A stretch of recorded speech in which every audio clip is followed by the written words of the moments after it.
mahapu o tau mau, mo katak whamore more pe o ngari tō pui ka kuse tau pe ke tau kakato mai ki he nie.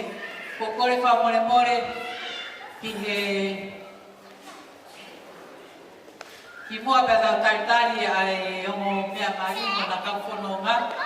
Mo whamore more pe kau te o ore at pe ki he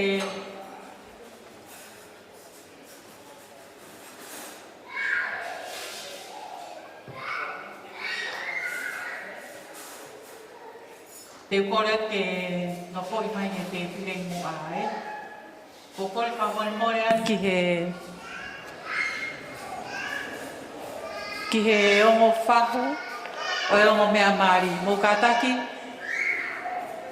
whamore more ki mua ke tau kamata. Whamore more mo e ongo whahu e ongo mea mari. Mo kataki mai ki mua ki te pire goni mua. Whakataha pia mo e tangata eik whaiwhekau na ne whakahoko e tau kātoanga he hoata ane nai. La matau katak whamore more mai te ui atu pe ke tau maau pe tau tok taritari ai whaiwhekau. Malo au pito. DJ, ki tā mai mua ha whasi na strong way oi.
Ke whaiwhekau me vigatolia, ke kātaki mai mea moia ki muani whamore more.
Malo au pito. Ko tui pe ko tau mau. Te tau hoko atu ki he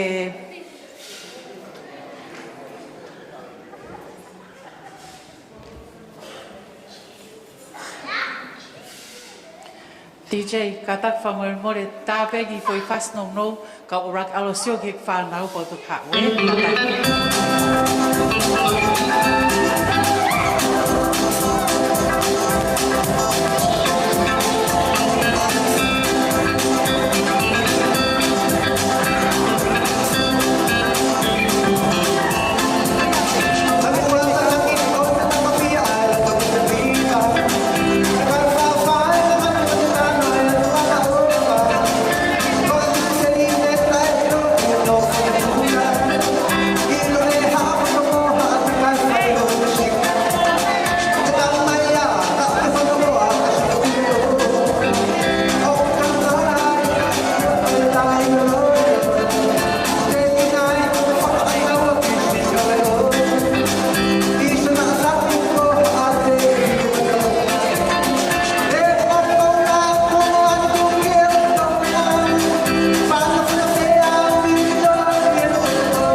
koutu pe tau mau. Te tau hoko atu ki he tari e tau ai ongo tamai mari ka uma na kau fononga. TJ, whamore pe te uraki ui ke osi. Pea toki o mai e whasi e kau hao e, ka taki e. Ko koe peo ke maa whana, koe fo i hala ulo loa, sai pe maa whana he ta whaaki ka tupe whanau ke nau roe mai e.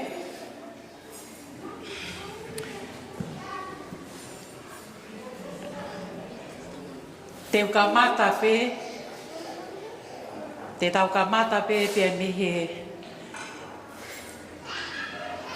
me he o mātua, ai o tamai kumari. Pea te o koutui pe ku mo meai. Ko e tamai, o tamai, ai o tamai kumari. O kui kai ke tau kau mo ki naua, ka kui heni hona lau maari e. Pea tau manatu ofa, ke tamai a emerine, ko te ufolau he lotu, fono, pea mo e tamai a sāres kautoke, ko paula nai toko. O tau manatua e he aho koe ni, koe uhi koe kātoanga whiwhia o tau whai. Ka, neo o awe taha, ka o kei toe mai pea e ongo whae e. Pa ko kore wha more ke tau rak tari mua e ongo wito o e ongo whae e. Koe whae a sāresi, ko irisa peta nai toko. Pea koe whae a emerine, ko so whaia whono. Kuna loto rere i peke na whono ngā whakataha mai pe. Mo ka tak wha more o paspasi mai e ongo whae a no tamai ki. TJ?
Mokatak mai o whae ki mo an.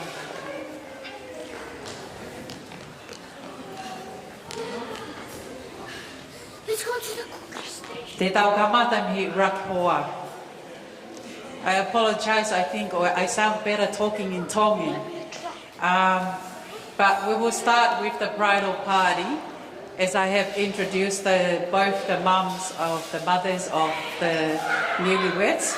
We're going to continue with the first partner of the bridal party. The first partner is Niana Maafu from Kolowai, Hihifo, Kolopotua, Malapo, and Lakepa. And Teofolau Fono from Malapo, Fasmoyafi, Toatapu.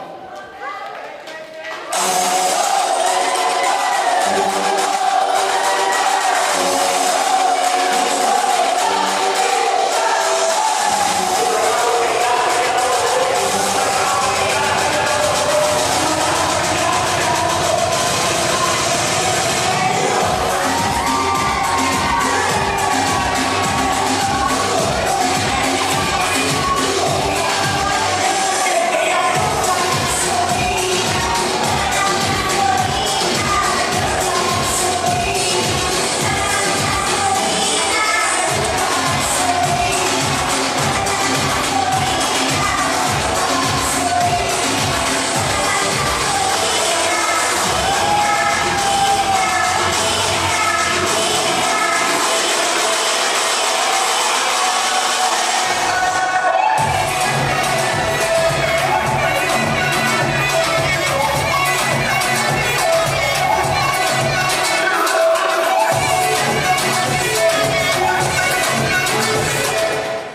next partner.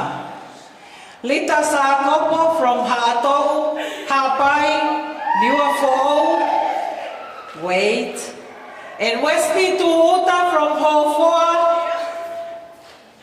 And of Babau. Come on, guys.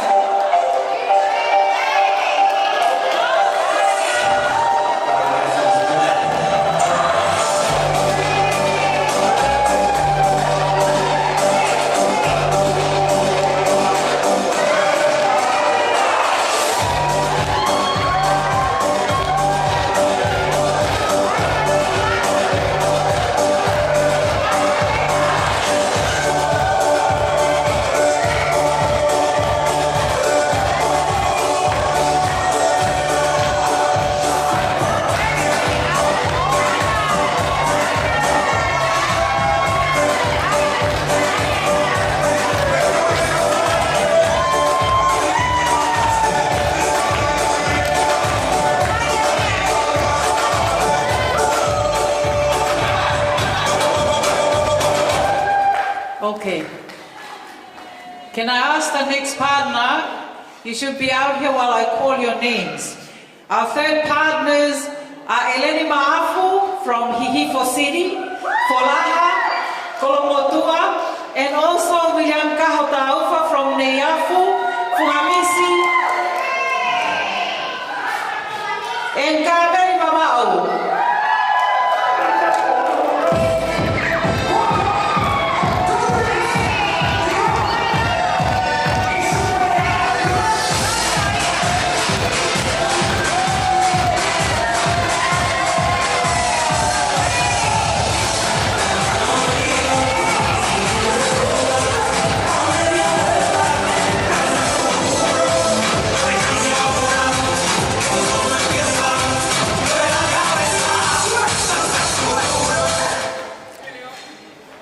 Our next partner. That's it, thank you. Penelope Sanlaita Toatua from Holopeka Koulo, Whailoa Ha'apai. And Hunga Mohomapu, Leimatua Babau. And Joseph Naitoko from Neiafu, Fuamisi, Kamei Babau. And also Kolomotua Tonga Yapatoma.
Thank you.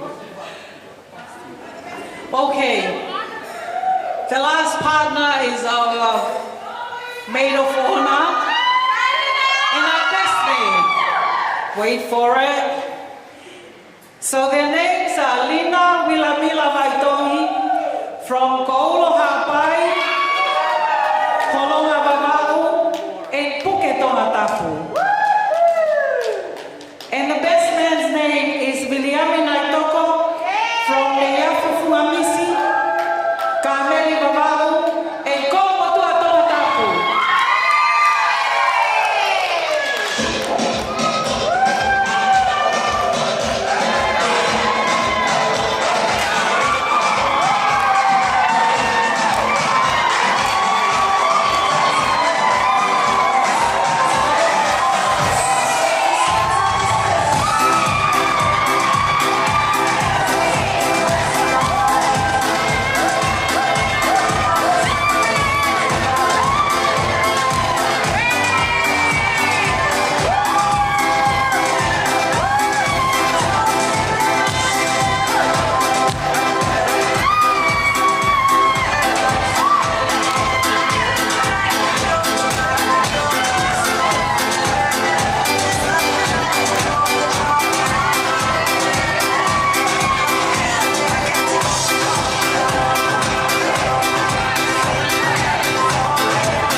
Thanks, guys. Now we come to the special moment. Ko e taimi whakakoroa na tautariki ai. Pako kore whamore mole, may I ask everyone, can we all please stand up and show our respect? This is the first entrance. We have finished from church announcing them as Mr. and Mrs. Naitoko. But let me welcome you again to this reception and celebration. Let's all give a big hand and round of applause to Mr. and Mrs. Salesi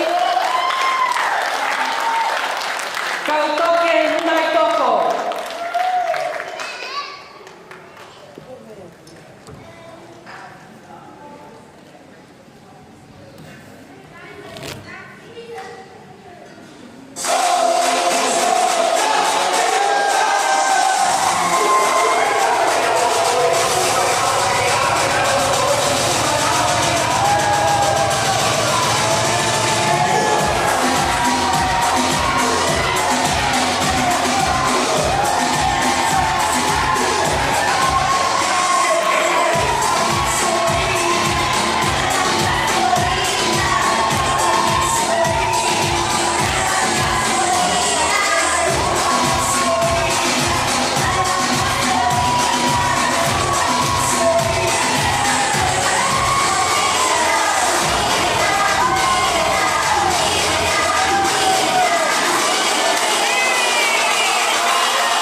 So, ko whamalo lahi atu. Can I ask everyone to take a seat? Be seated.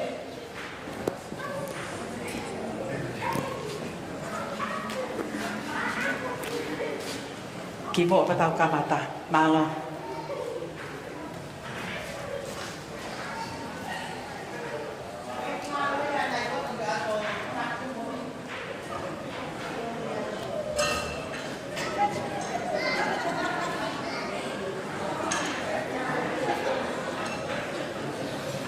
Ko kore pe ke tau kamata.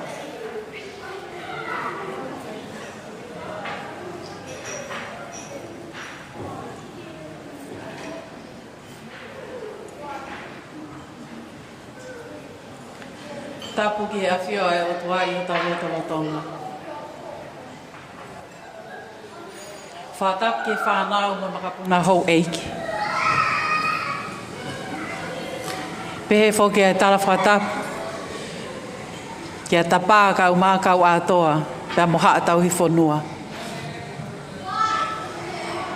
Whatap whoki hen ke tangata ik whai whekau, nā ne tataki tau tōru i he pōua ulotu, ane hoa tā, pia moe kātoa ngā māri, ko tau i kuna i he whiawhini. Lama tau wā mo tōu, kau maaha alotu. Pē whakai whatap, ki ongo whahu, uru motu aka umai toi ngawe whamili. Whatap hen ki ongo whamili,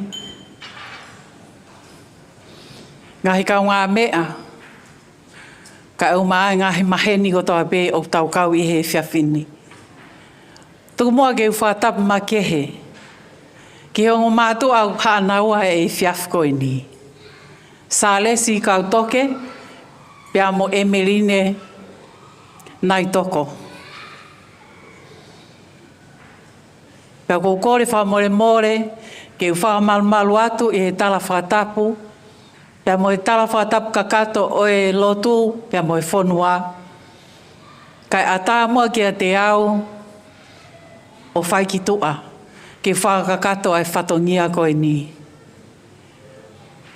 Ki mua ke tau kamata, tuku mua ke whakahoko atu au, ko hingoa, ko manat ki whangatongo mone maafu. Pea ko kounau e he hongo mātua mari o e whiawhini, ke whakahoko ai whatongia ko e ni. distinguished guests, Reverend Lamatau Vamotou, families and friends, ladies and gentlemen. Before we start, I would like to introduce myself. My name is Manatki Whangatonga Ma'afo, and I will be your host. I'll be your MC for this evening. And before we start, I would like to, on behalf of Sales Kautoke and Emeline, I would like to welcome everyone to this special occasion.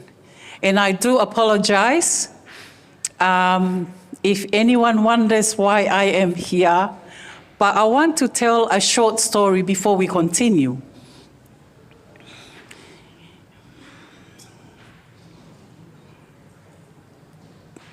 Ko Sales Kautoke, ko hokainga ia o ko pemesia ko veiongo.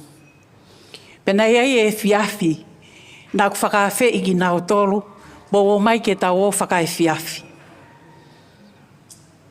Pea tohi mā Salesi, o kore mega te au manatu, e sai pe ke u aluat mo kau mea. Pau fie fia, po tange iyo, mo mai ke tau whakai fiafi. Koe ahoia nau whetau laki, nau wheloaki ai pia mo Emeline. Ka inga, whawhitai ke eiki. Talbe me he aho ko ia.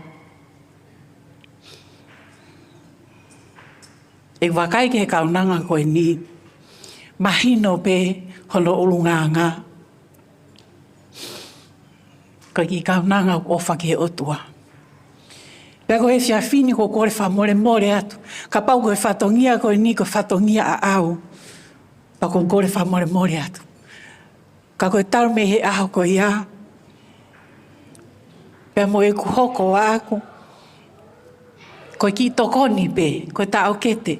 Pea mo e tua whiwhine ke o matua amari o e ahoni. Whawhetai ke e ki tau i kuna e whiawhini. Pea ko kore whamore more atu ka ki moutoru. Ka iai hato o whatongia. Te whamanatu atu pe. Ko whatongia. Ke tataki tau toru i ngai poro kalama ko toa pe. Ka pau bia meu ke tokangi ai, pia ke hau o whakahoko mai ki a te au. Paka iai hau tono no, pia ke whakamanat mai. Ka kou kore whamore more at ke tau kamata. Ko e whiawhini, te tau kamata e whiawhini.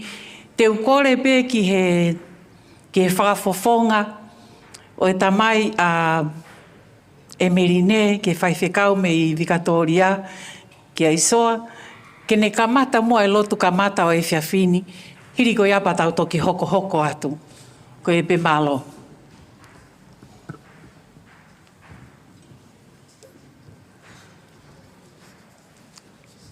E tau lotu. E o dua a mas. Ko koe pe o mau otua. Ko kamata anga, pa boi ngata anga. E koe o dua koe. Na ke i he kamata anga. Koe o tua maoni oni ai a Fiona. Koe o tua ogu tae maha kurea. Koe o tua ogu tae whiwhiri manako.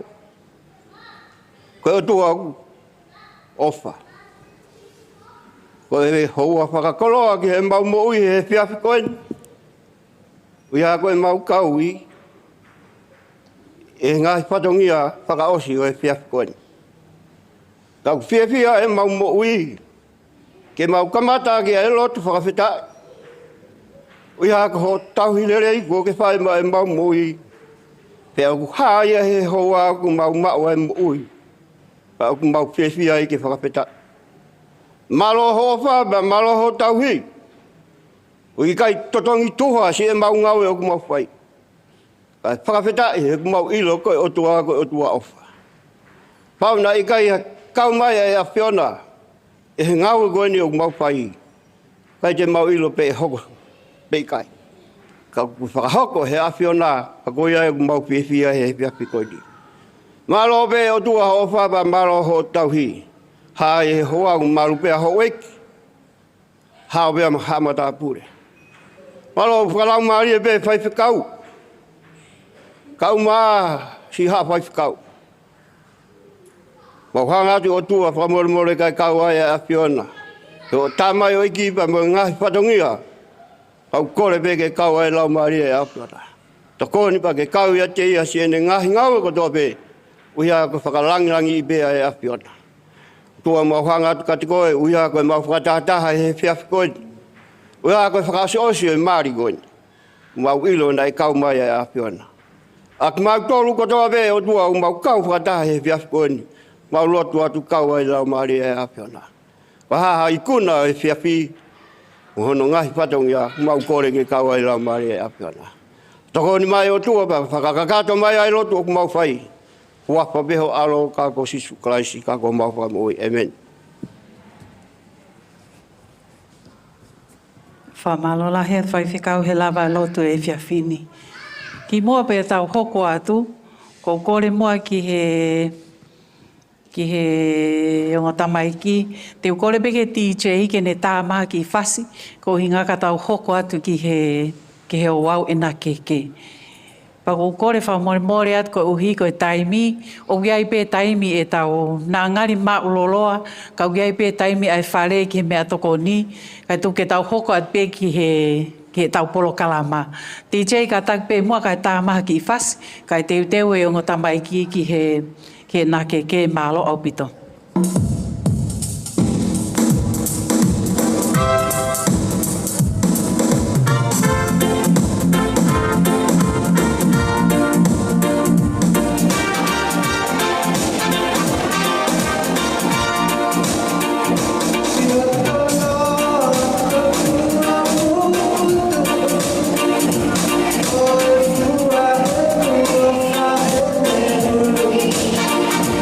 Café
Whamalolahi e tā me aha mo whamawhana ki tau tōru.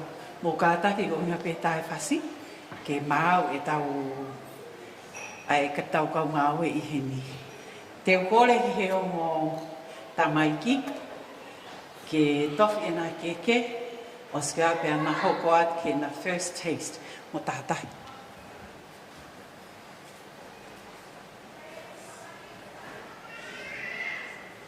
Sorry, it's their first meal.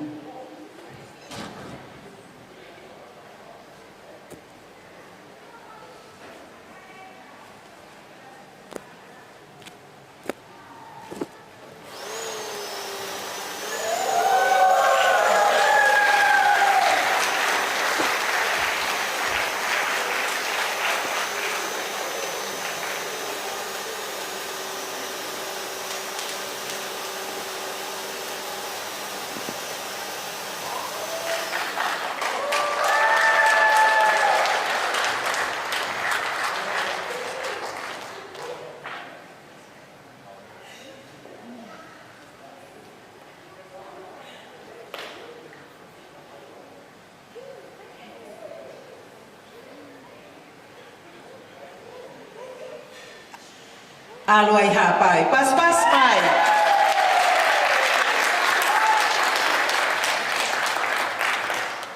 Malo kula vai konga koia. Te tau hoko atu ai pe. Lolo tonga I heni ai o tamaiki I he nā keke. Ko kore wha more ke he DJ. Tā mai pe mua ha whasi DJ. Mahalo ko ha minit pe e ua. Ka pau kia ha taha u fie whai tā mo o mea mari he tai min ospe koe hapa tau hoko atu. Kātahi.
Mga DJ. Te tau hoko atu ai pe. O ka tak whamore pe ka hoko atu o tamaiki ke ngā ki huro kula. This will be the first dance. Now we'll finish the first field and the first group. So this will be the first dance. Thank you.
kononga.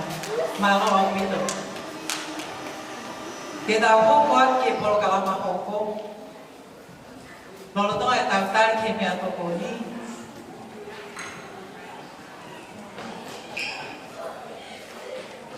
Kokore fa more ati ki he fatonia ngai fa e kapau fai na mari kata hoko atuai pasaya kata puti kata buang yang mata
Thank you.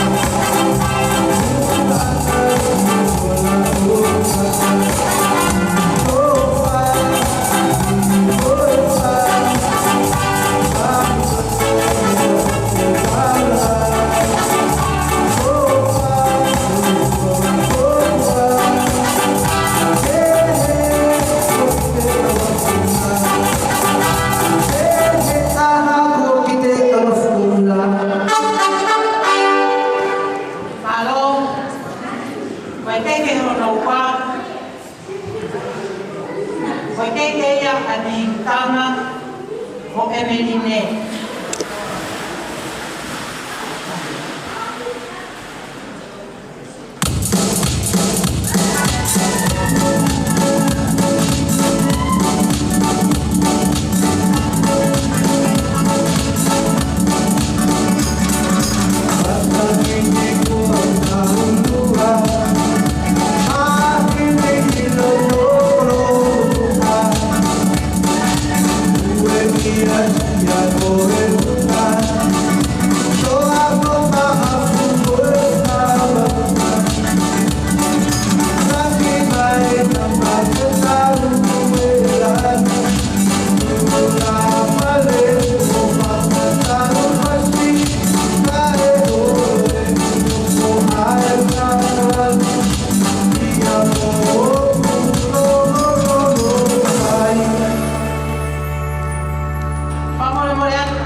Patongia I he whahu o Emeline.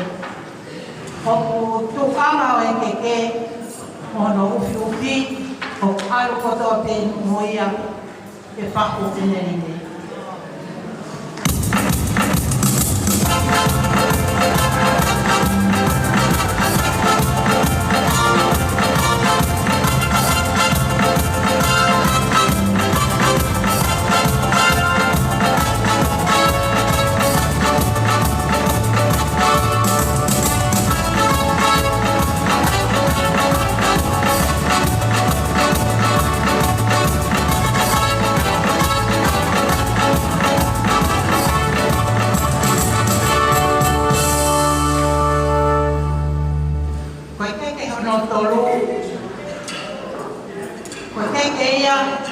Ai me hikitanga te koe whaho sa resi.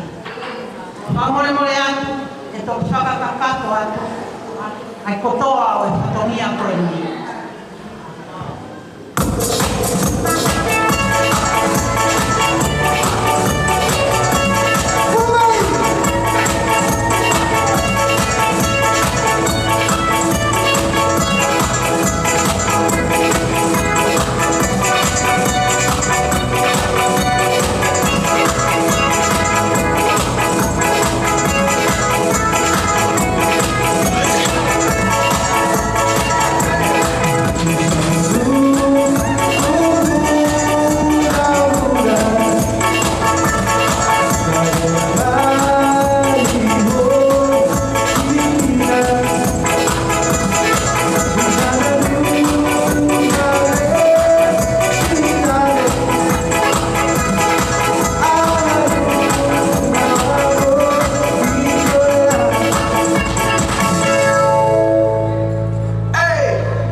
don't drop the oil.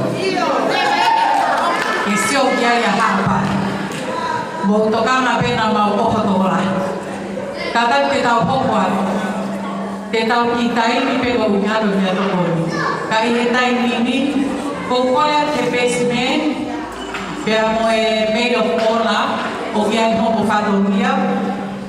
So our brother, we all took everything out before the meal is before dinner is served. Te kore ki he made of honor. Te kātaki mai ki muaru. O waihono ki whātongia ki whai. One ospeko ia, hawai pe mo pāna ai basement. O hokanu mo whātongia. Ospeko ia tau te hokwa. Mo kātaki mai.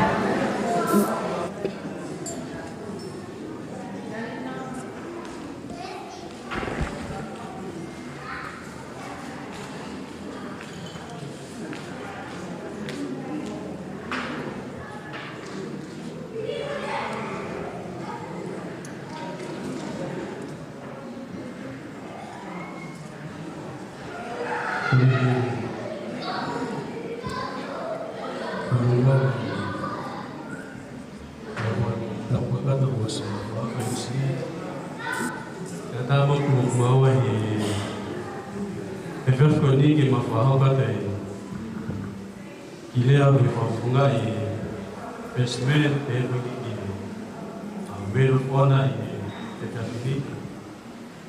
Ki moia ko tau atu pera a whawhitai me o whamalo e a kua e higo ni tauhi ko whai mai tātou ka te au siri le mai ai e o whakoloko ni e pōku tau omi ki whawhewhia ai ai whawhawhi fo o Sales pe hoki a nilimi i au whakologo ni. Ki mua koe pe a whakapagun ko e marina e wale kuku hu mai e tohi e Sales. E kore mai ke pe kua wata pe ke hoko ko kismei e na mari mori. Pea koe pesmeni hoki ke tokataha ia o ku kos, ke tokataha ia o ku piri i he tokataha ko ka ana aho, ka tokataha ia o ku tokataha ia o ku na mahemi me i he na peohi ka pepe ka tokataha ka ngā mea lele, ka na orai lahi i he Wahako mai he tokoa ko ni te ao i hoko ka pesme. Koe tuka ki mau tolu whanau. Ko sare si ko ea la tahe ko whanau ka mohi. Ni ka mai ka ngai. He kuawe ai ki kaua sisi taha ka whanau. Pea ko la monu mo lau tāwhaki i me whengamari ka ni. Ke uhoko ai koe Pesmen i Hawaii. Deu whakata ki Kuikuma, Runo. Tale mamahe mai a Sales. Maka kita laki pe Sales. Masih tak tahan ni.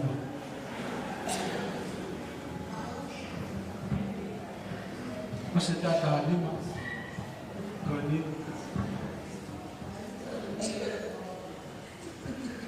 Maka Sales membawa api, hoki,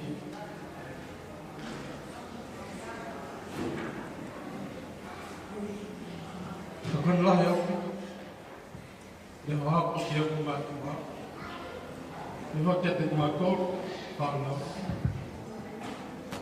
mau siapa yang beri, betul nak pergi ke kau, hoki yang lain. Talai pare, wahako i wawaiwe. Wano wapa, walau upine iki, Koko petawake mo Sales, ase tahani mai mau. Tutu po hake. Makitak ko tuhi, lumao ha takowa lele. ne hanga o Nataku, ne hanga hinoi ko mātua. Kau to hao ni ko piongo sa re sito se tatahani, mātutu pake, wake i, i ki mau waheni mātou sa resi. Kau lawa ne ko mau whitau laki, Tibeko ko i kupe me palani hiki, mo te mata ke whia i hau pini awa. Koe pumatai muna putaulake ko Line. Ko Line koe taha e taha mo whakamari. Ka kusaia peke i kata. Ka i taha noa kita ki ai, ki te me whanau kita ki te lea mai. Ka ke tō taha na ule. Pea e wā, tawa me pine i ki e whanau wa paa. Nā se ka Line, ne hange pe ne hana a tweet e pine i ki. I sia ha te tweet i ni whai. Ko tupe mahala koe whika pēa sa resi e on, au wiki ahon, e mawa waifi, whagarele, o taha e whapaki ai, o tate me tapu e waki e ose mamai. Ka gono whakatoa o te tawa monu, Pedi ya di Cosares, Pepa Cameli, e Papa Mo e Verconi, Yamana e Peki Lalawa na Tula, Kata Fafitai Peki Lumi, Lava de Lei a Kapa Aspas Meni a Lumi, Kapa Malo Peki Eki Lumi, Ataki Meta Koe ai a te taunu ke te koa pe ke pao Marinele, pe ke hoko tai pēr mo te whaki, te pete pēti a mani. Mā koe a pē malo.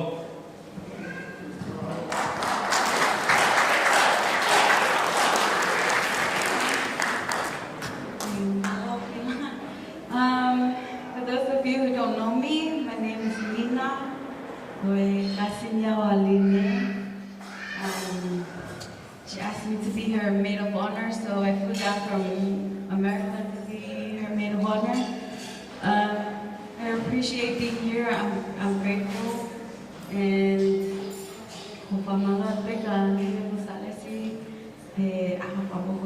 I don't have much to say. Just sending my family love to Linda. They really love her. So all I have to say, I just wanted to do a cheer for Lina. So can we have everyone stand up with your cup? Give me a cup.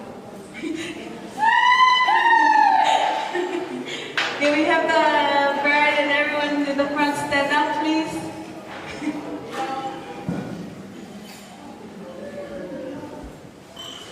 We're just going to do a real quick cheers to the newlyweds. So when I count to 3, everyone says, cheers, okay? Okay, 1, 2, 3, cheers! Yeah, baby! Thank you! Bukata que te paspasil mai tau pesmien pia maid of honor. You guys have done a great job tonight, so I'm hoping that after this we'll have another wedding because all the Hawaiians and all the Vava'oians are all up for everything. Malo au pito, ke tau hoko atu. Kau tui pia ki mei mau, ke tau mea toko ni. Ka ko kore wha more pe ke tau hoko atu. Te o tuku ai DJ, wha more te mai whahena, ke te ki tahi nai. Ke wha pe ki whakapau tau mau, ka tau hoko atu, eh? Yeah.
Mai e te tau pokoa. Pokore ke tau kamata e te pire o e whiawhini. Ka te o pasi pia microphone i le whai te kau na ana ngā oe ahoni. Ia lama tau ki ka tahua ka tāpua ki e tau nātu koni. Te tanga kopua. Whamore mori.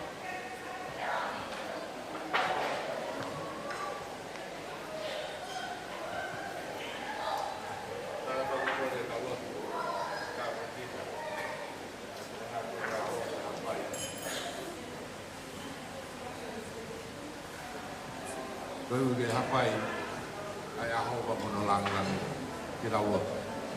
Kua mamapu mau tamai mahe mani a kion. Kono si e aho pa mono mau tai maari e lahi e aho alo wha pa mono peresi. Whakateu ma pe ki mau tolu, kolo ui ko mau sino. Mātunga e mea tokonu ko toko naku e aho koi. O wea e whi mau ai tangata i loto. Te ua pepa mo fie mau ai tangata i tua. Nang mau kore atu ki hawhiona, tuki e tāpu kina mai ai mea tokoni ko tuku. E whamalo hea ngeo mau sino. Waka ilo ai a hou eiki. Te lawe ai ai ongo mea mari te mau lawe ai. Te atu kotoa pe langi pa mo e whawhetai ki hawhiona. Ia Sisu Christ ko mau kua mo ui. Amen.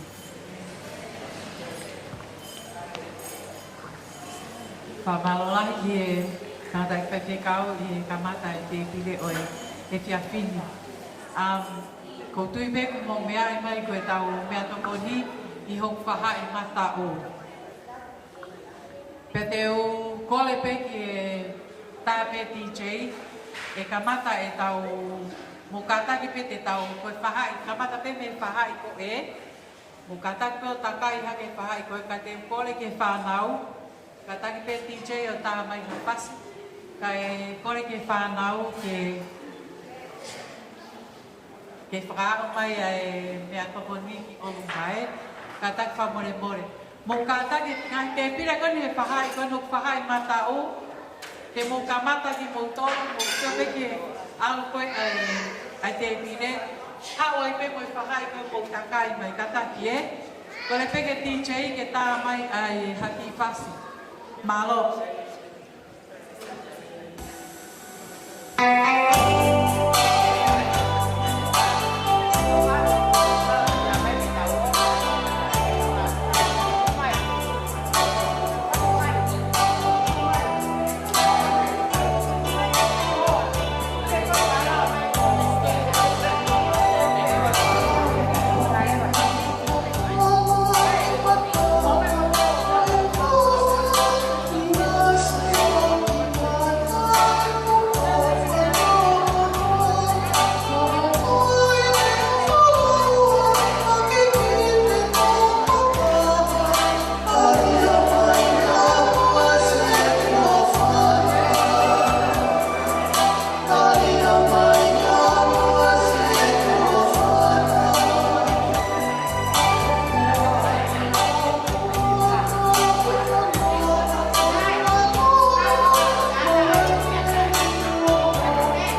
Ko whamalola ke DJ he kei tokanga e mai e tau taritari ki he mea tokoni. Ko tui peko tau mei mau.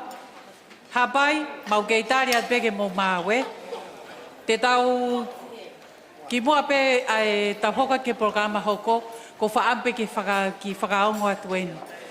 Ka pau o ku iai ha whaamiri pe ko hataha umawhana ke whai hao tau olunga pa ke kātaki o whakahoko mai ki a te au ko uinga ke tau kamata pe koe ai whawhiewhia o e whiawhini ka tau alu hoko ai pe ko uhiko tau taimi i he whaleni. Ka pau iai ha tau olunga pe ko hataha umawhana ke whai ha tau olunga pe a whakahoko mai ko uhike tau hoko atu. Ko ene te tau taritari pe ke mau e ai ke osi e kau whaawhe me mea toko ni pe a teu mai lewa ai ongo lea mi he ongo whamiri. Ko lea e taha me whamiri o Salesi pe a ko lea e taha me he whamiri o Emerine. Whamiri ka tak whamore more ka pau o ki ai ha mo tau olunga mo whamore more ko ni whai beho mo lea ka mo hao ai pe. Ka tak whamore more Ko ene kole pe ke DJ ke tata pe fasi. Ko ene mau pe ai ko me ose mea tokonia. Ko ene mau pe lea mi familio Sales kautoke. Pe e kamata ia ospe ko ia pe fai leva lea. Fa fofonga mi familio Emeline. Malo. Amen.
Kata whamore more kau whainga maalie ai whafofonga. Lea whafofonga me whamiri o Salesi ko taimien. Malo.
Mo kata ke o paspasi mai whafofonga me whamiri o Salesi e whai tau lea he whia whini malo.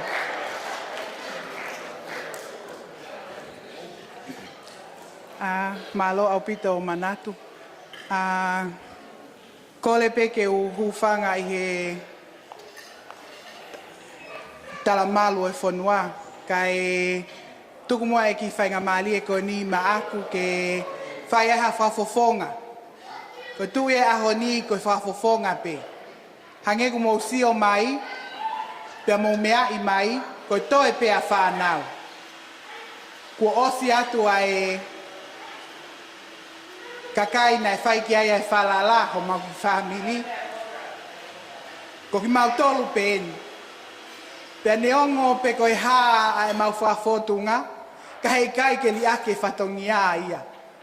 Te mau tu upe, ako pe he ngā we, bea mau whafofonga tu pe pea mei muani. Ka tu pe mua ke whai haki i lea maa whana, koe whafofonga e tawhaaki, o e tamasi i mali. Ki mua pe whai e kulea, tu pe mua ke whakailo atu ai ki whine motua tai iloani. Ko hingoa ko e leni nai toko ta ufa. Ko e lahi taha au i he famili o tupu ai a Salesi kautoke nai toko. Ko e tupu anga e famili ko ni te ukamata me iai. Ko hia pe nasi e kea. Ko e tupu anga e tangata eiki o kumau a tupu ai. Ko e omi pia mei hange koe lau. Ko e konga mei hihifo i tonga tapu, konga mei hahake o tonga tapu, kana mau tutupu hake e ki kolo ko tonga tae apa, kolo motua. Ko ki mau tolu o ku mau toko hiva. Pea koe lahi taha au, pea hoko ki ai tamasi o ku mali i he whakahoko whamili i he aho koe ni. Pea toko hoko ai laine, pea moe toko lahi ho mau ai whanau o ku mau tutupu ai. Koe mau whangakui, koe whine eiki, koe hau ia pea me he lolo ahalai walu. Koe konga ia ki haa moa, pea na tuku au mai ai whanonga o nau o mai o nofo i whangamisi ne iafu wawau. Pea ku mau lau ia ko mau pole anga, koe mau o mai pe me he lolo. Koe whawhetai anga o whau whamiri fo ou koe ni, ko ki mau tolu koe whamiri masiva. Pea o kōkole whakamole atu, ka pau o ku mau halo fia i he fiafi koe ni, whai pe ho mau lelei taha, whakakato ho mau whatongia, pea ke tau kau ngā kau fia i he fiafi koe ni, i hono whakafia i ai aho, po hanga he ngotamaiki koe ni o whakailongai. Ai langa ho na whale fo ou, ka hei kai tuunga e whale koe ni, i he tau fia, pe koe paanga ku tau mau, kai mā tuunga pe he eki, ko sisu kalaisi. Koe lea mā whana ia o e fiafi koe ni, koe maututupu ko koe pea mo kautoke, ne mautupu e whamini masiva.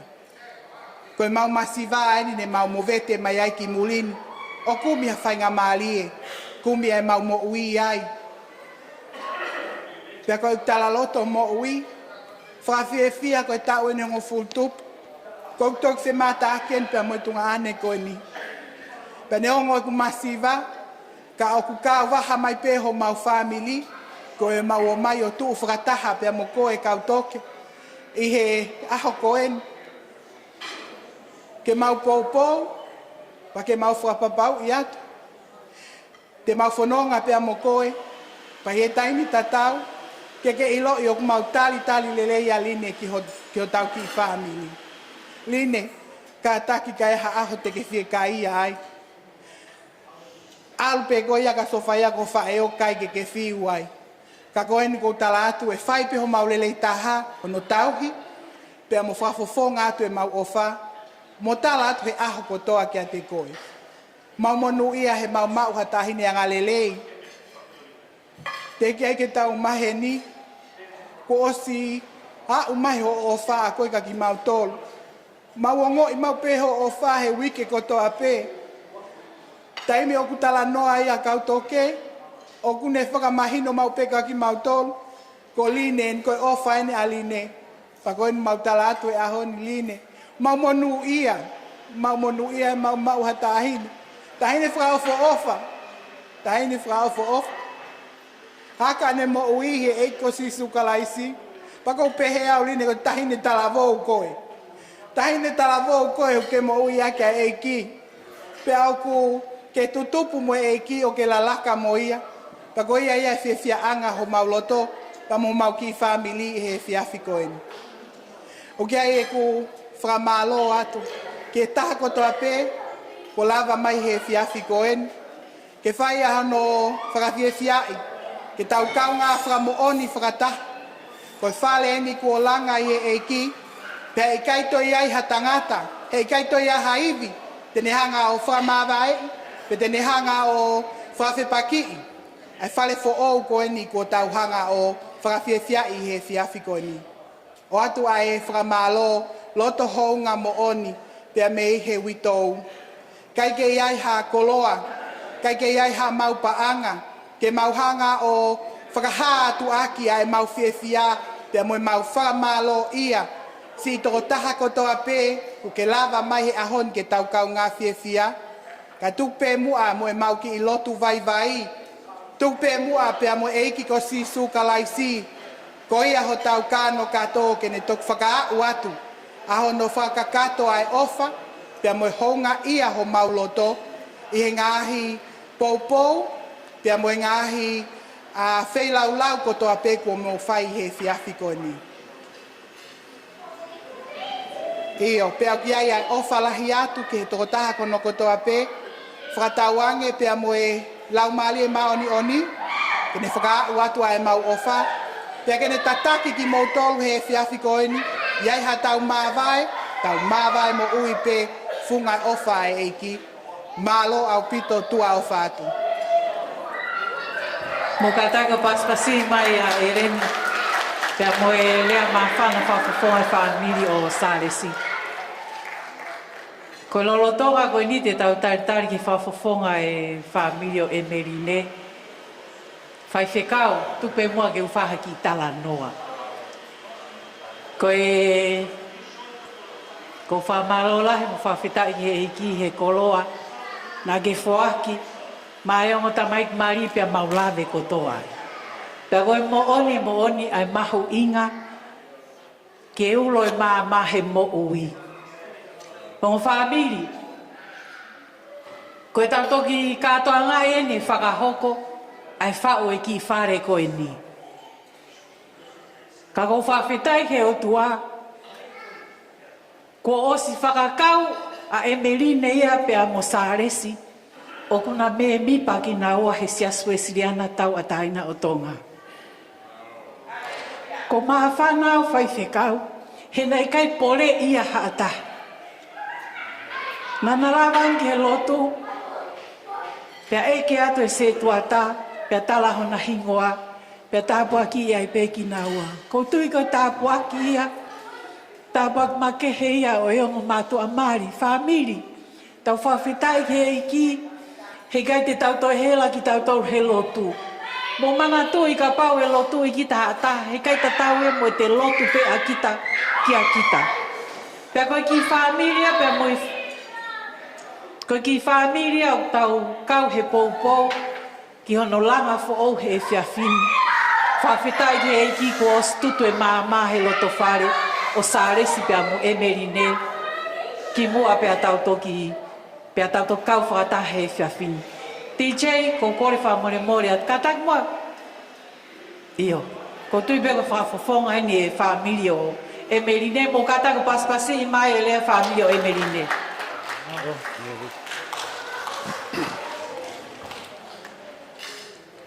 Mo fia e ki mawai pe, i o kautoia i atu mo fia.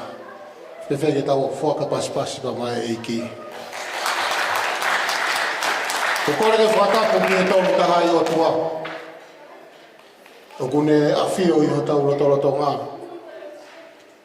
Whatapu whoki ki a whanau mo e whanapuna o whiriwai.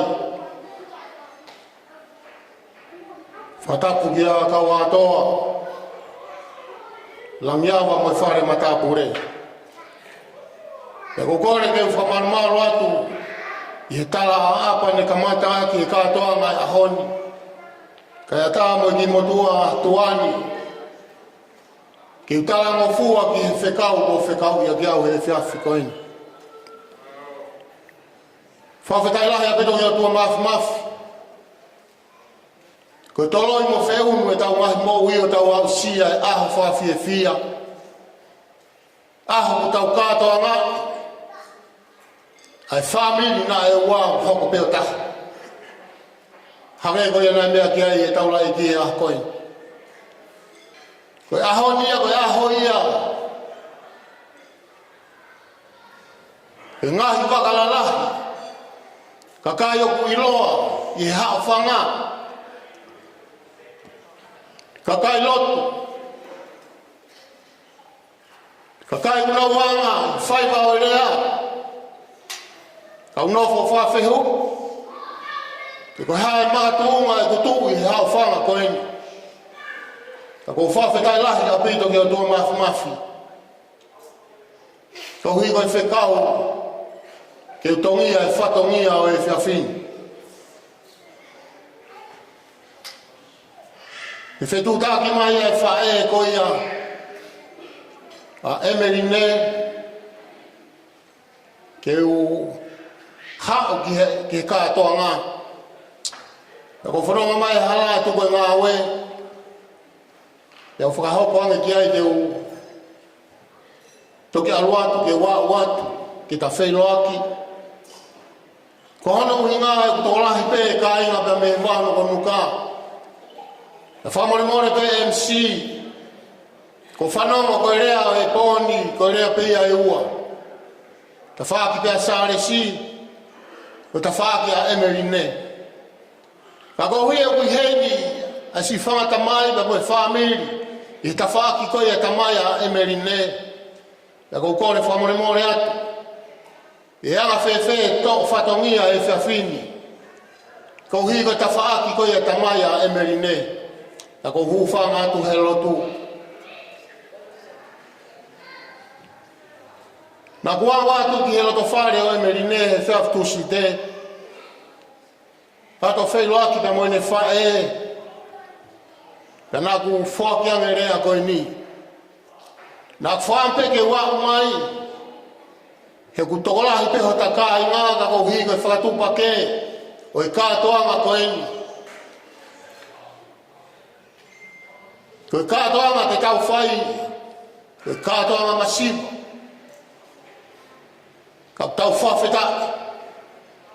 E koe whakawhe whakarangirangi o i kātoanga. Koe tamasi ko sisu. Ka whoki ki api, ka unofo whakakaukau ki he ahoni ta mohono mahu i ngā. Whangone maore pēr ngā whahu, o i kātoa ngā. Ka ke umau au pe koe hahawhe kau. Ke uwahe e whiawhini ko hui koe whawhamiri fo ou. Ko kakato ai whakalau maari e saione. Ko kakato ai pōpua ki.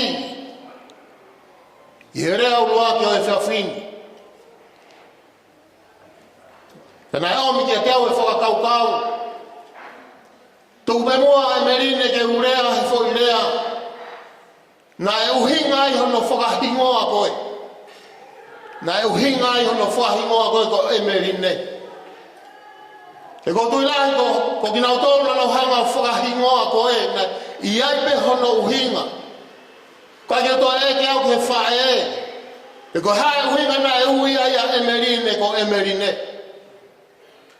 Na ko whamare mōre atu ki hā lotu. E behe ki hā. E malai o e a ko. Na kunofo sio ki a emerine ta mo hingoa o e emerine. Emerine ko ho hingoa. Na e tau peia pe me he wholofola me he kamata anga. Se nesi pa e whaa pa koe vesi ua. O ku asia i ho hingoa. Ya ko tui pe emerine pe ku ke mahinoi. Ai uhinga na hanga i ho tamaina mo ho whae. O ai e hingoa koe ia te koe. E koe uhinga o e emerine. Koe ngā aue.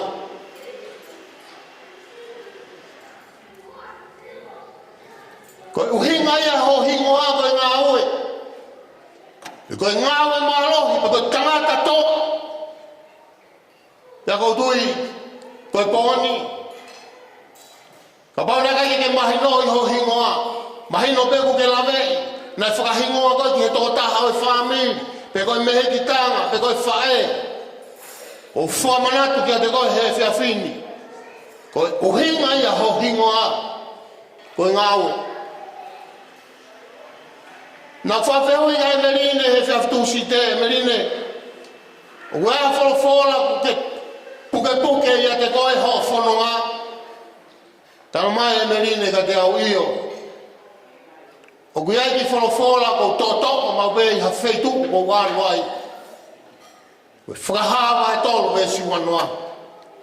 Ia kou taranga e merine.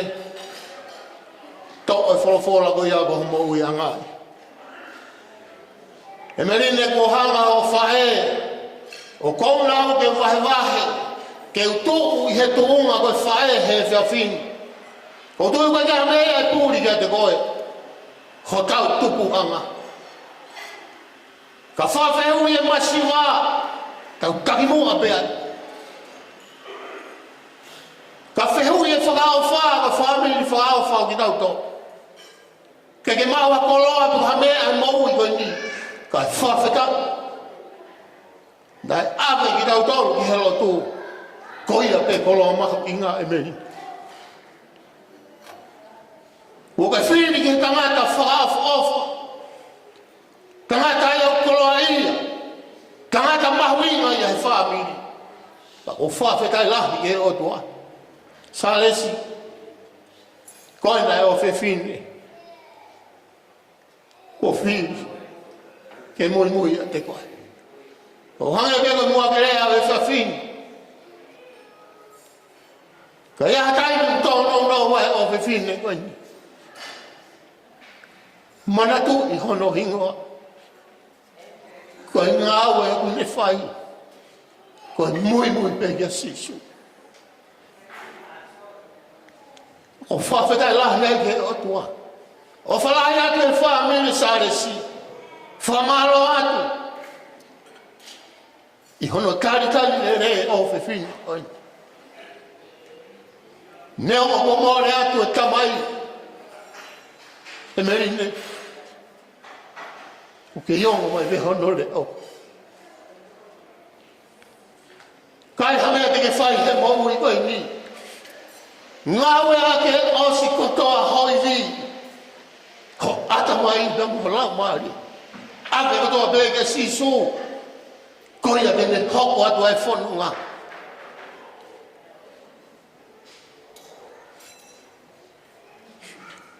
Ma oe ongo ki hiki o whiwhine koe ni talamahi ne whae. Siaosi. Koe hawa e meri ne koe ne hao whenga ako. Si o begi he nofo e whonu anu. Si alu peo kumi ne ngā aue. Ke tokoni hono totongi ake ne ako. E tokoni mai ki a te au he nofo I hapai. E meri ne. Ko ke whenunga. Ki he e poki fo o e mo ui ko ke whiri kia he aho koe. Manatu ki he wholwhola na e tō kaki pia me saione e aho koe ni. O wana ngalo o sisu koe e whawhi whakalangilangi ki holoto whare. Wholwhola na lawi kia wholwhola e whaiwhi kaua ne nai. Koe vesi ni mau ne talamai ai kia te tau tōro. Talangi he whaia sisu ke kautangata na lawi kia taula eki. Koe hāpea mea tene tala atu. La mō whai e mea koe ha. Ko tui koe whae. Whawhetai. Tau kau whatahi a hon. Merine ka nea mea na e tō mehe whawhonga ho whanga whae. Tō oia. Ka hoa ia. I he whanonga o ke whaiga me taimi ita. Kai mea taimi e kukulonga a loto whare. Manatu I wha langi langi. Manatu I ho hingoa. Na e teuki a ki koe ho tamaiba mo whae. Ke au ke e poki. O mo ui koe na kuke lolotonga whanonga ia. Koe langi langi koe tamasi ko sisu. Ka tau te ai koe nofo. Hoa nā tau te ai koe pake toi lere mai ki aku. Kaya hal taimi ku longa pere ola yo se pani ti e merine tau tu ma pe lo to fare que fili ki aluki lo to fare lo tu lo to fare ya ka kai ku poto ka kai ku ilo a fono anga I he fonua ke mana tu pe ko me tau ilo ai tau ilo be ya sisu.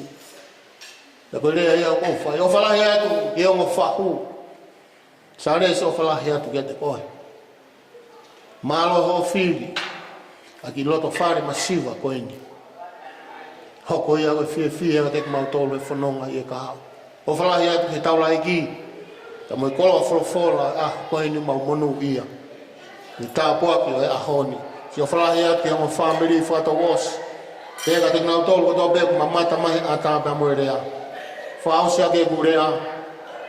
Ko hoku hingoa ko sia o sika. Ako kulere mai. Te mei no muka. Fotuhaa. Ko koa. Ako unofo I hunga. O tamai fai kau dia mi langika.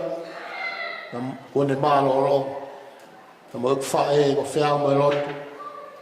Wika. O bune ke lau mari epe. O fala he ke ta ko pe. Ta ko he ta mo e pure fa fu ko o ku wilo pe paula. Ta mo vivi. Ta ni ko ke irini. Ta pe he ke fu o mama na wa. O fala he ke ta ko pe. So fai ka tai no tau ma vai ai. Tawa ka mo to ma fi. Ke ne taki ho fono nga. Ki hatai mi ke tau to fa ha ke he mo i ko ndi. O fala hi atu. Mo katako te paspasi mai lea whafufonga me he whaamiri o Emily nei. Pako kole whamore atu. Ko lea na e pehepe, ko lea ai whafufonga e whaamiri o Salesi. Pea mo e whaamiri o Emily nei. Ka wau tuku ata atu. Nā whaiwhai o mahino peke a te au. Ka taki u te aipe mo e lea taha e whaamiri o Emily nei, i ta whaake taha. Ka te tau kamata tau toru ai whawhiawhia o e whiawhini. Ko e whiawhini e kamata e tau ngahi tau olunga. Ki mua pia tau kamata e ngahi tau olunga, ko kore whamore peke whamanato atu, ko tupena os whamanato atu. Ko mea ofa kotoa pe, mo e toto ko si o ofa kotoa pe e whai he whiawhini. Ko e tā puakia te tau tānaki, ko e ui ko e on ki mātua fo o koe ni. Ko utui pene mo toki la vei, ai lea, ai whafofonga ai whaamiri o Emeline. Emeline is a student here. Ko Emeline o iheni ko e whainga ako. Pea ko utui ko e whamoon pea moe lea, ko e tāpua ki lahia, ki a teki mautoro kotoa peo mau whiohi mo Emeline. Ko e uhi ko ne mo ui, o koe ki aha mo ui e whahalaunga whahinga mea. Mahino peke ki tau tōko mo ui ko e ni, mua pea sisu he mea kotoa. Ka inga ko mo ofa kotoa pe e tānaki he whiawhini, e tānakia ke kamata ake ki whamiri fo o koe ni, pea motokoni, ko e tau pōpōwia, ke a sāres kau mā Emeline ke hoko atu ake e na whanonga. E iai pe o ngō kaunanga heni, tēnā tokoni mai ki a te au, ke tānake ngahi o whau. Ka te tau kamata, mo katak whamore, ka pau o ku māu e tau olunga e whahu o kautoke, ko taimi eni. Ospe ko ia pea te tau hoko atu. Mo e toto, don't drop the oil, ospe en tau hoko e.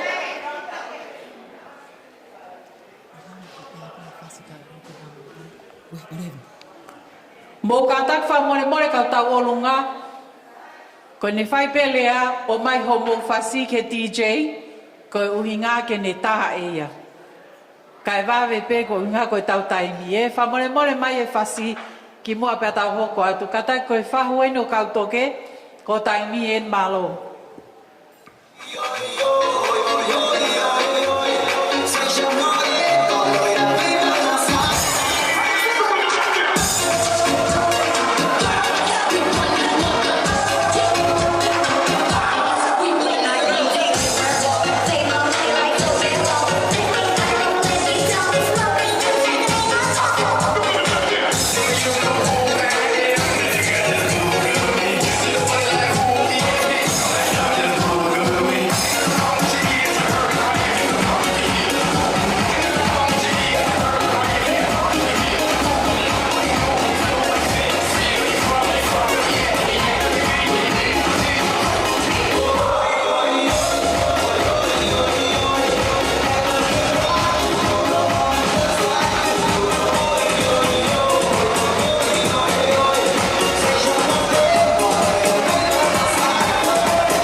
Ko le pe ke u whanga i whakatapu kotoa pe ku taket nei muani. Ka ata tamua ka mautolu ke whaeta ki taulunga e mau ai whahu a Salesi. Mo ka tak whamore pe ku mau tahine taulunga. Ko e nohingoa ko mo e toto whaasolo tupo. Ka koe fukau wa u kotoa e. Ko hingoa, ko toto whaasolo me pupu apuhi. Ka kokore atu heni ki o koa a whaanga, ke katak mai mo ave e tau ki pare ko ki tola peta ki a saresi ka ko kore atu ka peta nai toko ko fia ha ma lo to ke ha ka toanga e heni ai e whanau ke ha mo a hui hey Mora go over there and listen peta ha o hui atu e pale ai kau mataseo ata ko e na o ki he tahene ta longa kai ta mai mo ha ma fasi pe me he lolo malo Ka to e lolo ko ta pe ki loto.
Whahuka uma e toi ngai whamiri me lolo a halai walu. Mahalo au pito e maa whana pia moe ofa. Te tau hoko atu ai pe ki he tau olonga a kautoke. Ka ta ki he tau olonga a kautoke ko tai mien tau hoko atu ai pe. Mahalo.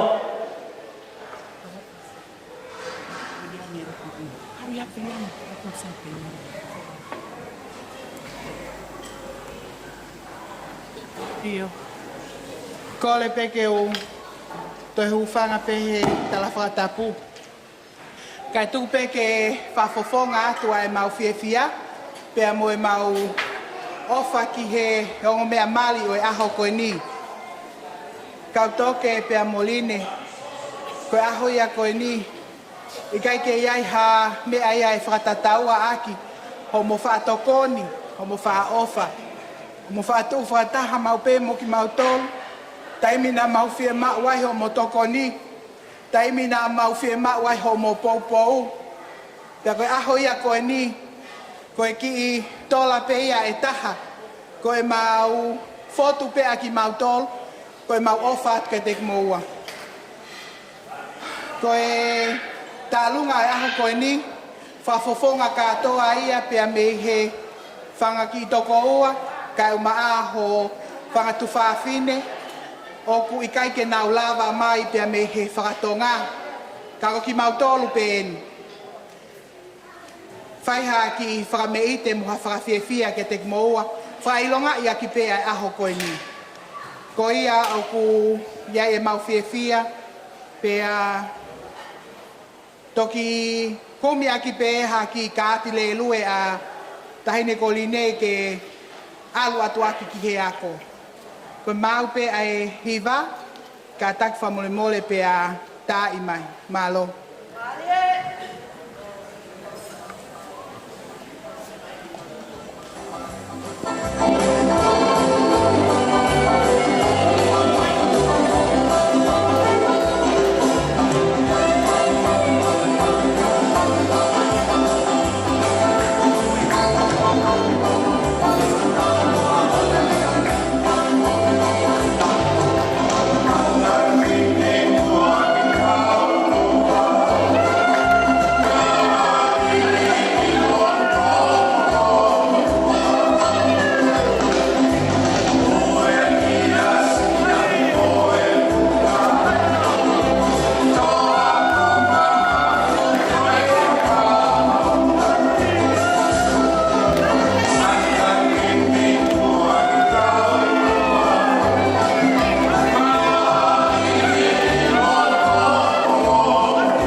Malo mo paspasi mai tau runga ko ini.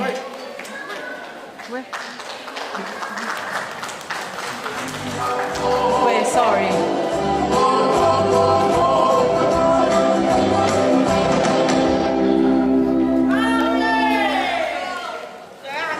Ore va pe poi toto.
fiafini. Mo e toto, don't drop the oil. Te tau hoko atu. Ko kore ki he tau olunga e whangata mai. Ngahi ta mai a Emeline. Ka pau o kumau. Kai kai.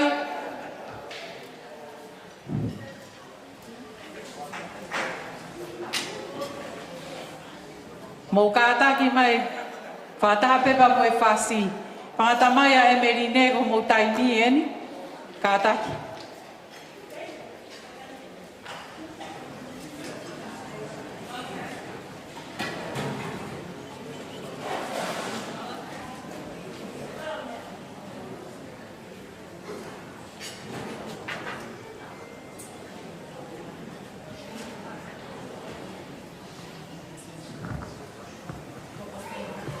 Tuku peke uti I lele atu ka lewa ke mau mai mau whai whatongia. Ke mua ke whakahau koe whatongia ko kore peke u whanga atu I he. Mai whakatapu ko o tena whae atu me muani. Pea amanaki ke u whakahau koe whatongia. Ko manatu ai ki he lea kutaka. O ksai age o noa he tautu noa. Ko talunga ko ni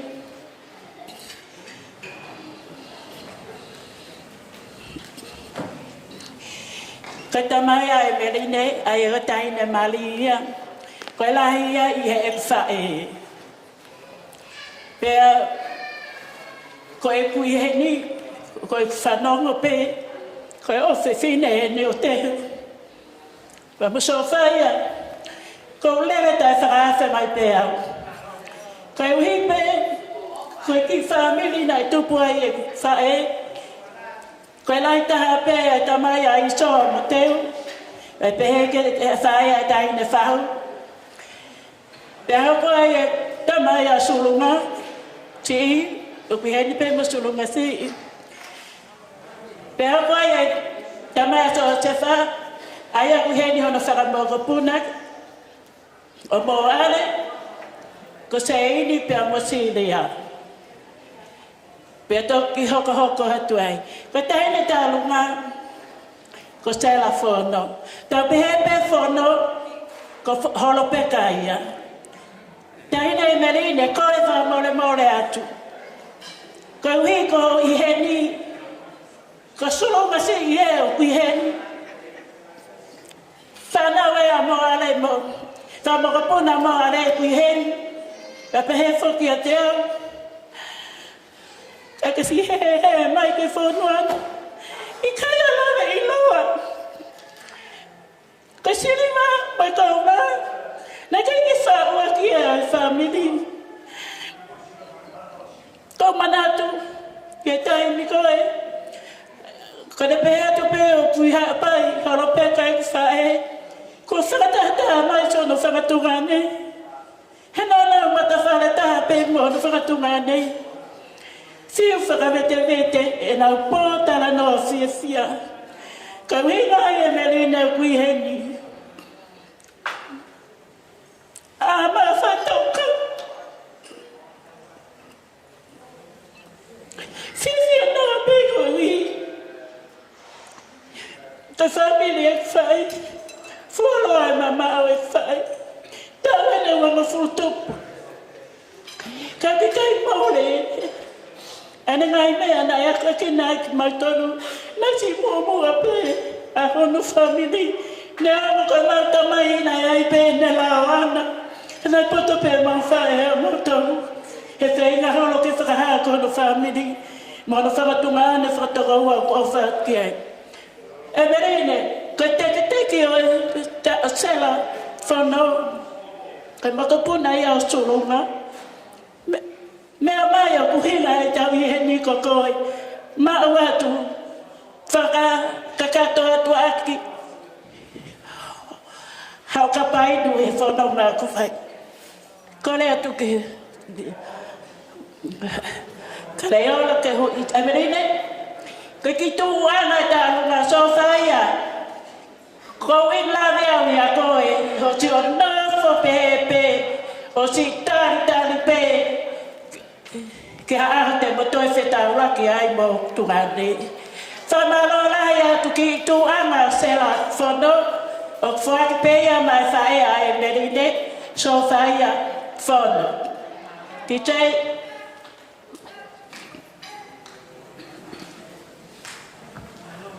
Malo.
Moi family fono.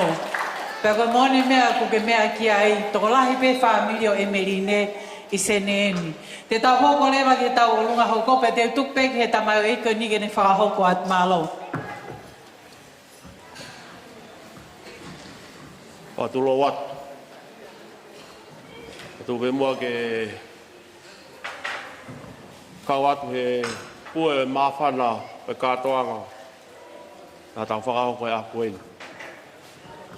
Paki tālunga koe ni mamana ke whakao ko. Koe tālunga ia. Ai kui whiwhine koe. Ai tahine mario a koe. Hono hingoa ko Saverina. Akanesi. Fon.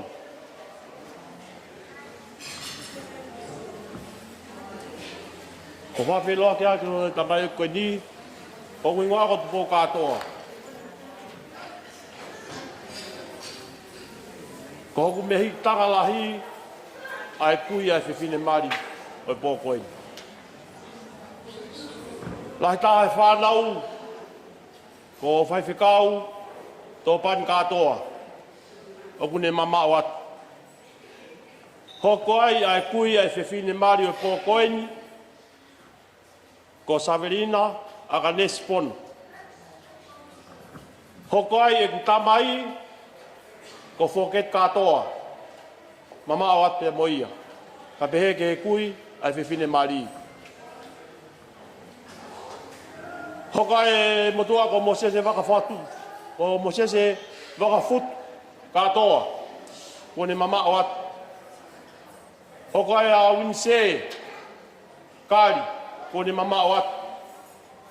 Hoka e a whakataola, kone mama o atu. Hoko sisi tae whanau ko ni, ko loku walu no ingoa, kone mama o atu pia moia. E menine, whekau whatape pa moe koloa, na e whakakoloa ki tau tolu he whai whikau I whare lotu. Ai mahu inga, pia kumau heni ai pa moe ki tūnga whine mātua koe ni, koe tama a hoku tua whiwhine. Ke whawhawhonga atu, pia mi a tōpani o au ki a loku walu.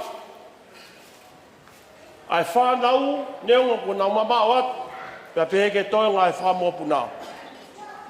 Ai mau tala monu atu ki a te koe, kau maa sāresi, pa moe whotu whare e whai he a koeni. Ki he whanonga o kamata he ahoni, o au ki he pānga ngalo taimi. Pa more more pē, e whai e mau tālunga, pia ka hiri ia, o moe mua MC hau ki whainga maarie, ke whakakato atu ai mau tālunga, pia whai harea, ke whawhawhonga I atu e ngai whawhonga koen, ko nau puri atu, pia me whanonga ngā, kai toi pēa whanau, ke mau whakato atu e ngai whatongia, oi whamiri. Hangeka rea nei whai e vea, o toko lahi pē e whamiria o emirine, o whautua I lotsene.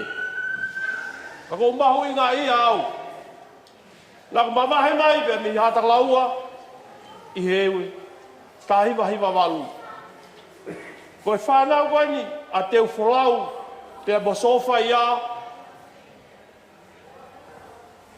Koe sisi taha, nā ne tau e tolu, pia hiki atu e tamai koe ni, I he wafe maua. Talu pia me he wafe maua, wau ki a honi, o kei toanga me rie pe whae koe ni. Koe ngā koe whanau e tohiwa, nei whafo, nei whafo mai he o tua, na mana wā, ke tau. Pia koe heo ngoi au tau mā. Ka pūri e tamai, pia ku hāmulewa he whae I he tamai, I he uma, tō mata upa mo tō he mā, o whataki mai. Ai whanau e tō hiwa koeni, neonga e ngai ahoi, ko ne mātā tonu, ai whakoloa ko whai he o tua, ki hono lo whare, iai no ngai mua puna. Pea ku ongo ia ki a te au, ka mai tonga ai whanau, ai nei tupu mai ai a Saverina. Neonga o kia e kau whai whikau, ka mo ki nau tau nau lalahi a te au, ai tupu pe mua ke mau whawhawhunga I atu, ai tālunga koeni, ke whakahonga, ai whe ofo whani, mo I ngāu e whataha. Nei whai he tūnga tamai koeni, ka mai he tūnga whini mātua, ko nau mama o atu pe me whanonga ngā. Ko kore ki he tahini tālunga, ki ne kātaki, mamau mai ki mua, pia I he ne pehe, whamore more pehe, me sihi pia mo e whotūtū e Pōkoeni. Koe ngā, koe langa hoku whatu, I he ofa, ki hoku waifi koeni ko sofai ia. Pai mo e tōanga nā ni whai, I he manawa koeni e tōhi. Ko whamore more atu sofai ia, pata ko mea mai. O sia wiwi ke whawhawhonga aki, ai ngahi tau kete ka mai ngahi tua whawhine, o kui kai ki maukau whatahe Pōkoeni. Ea mai, o hui ai tek-teki o mautau ngā, ka peheke no tua ngā. Ka tāki sei, tāma he whasi. O pas mai ki ai kai, lava mai a sopa ia.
Ko wha more more pe.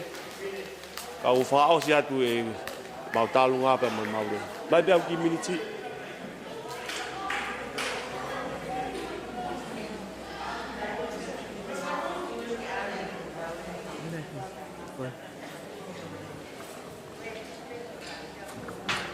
Pagi whamalo no pe.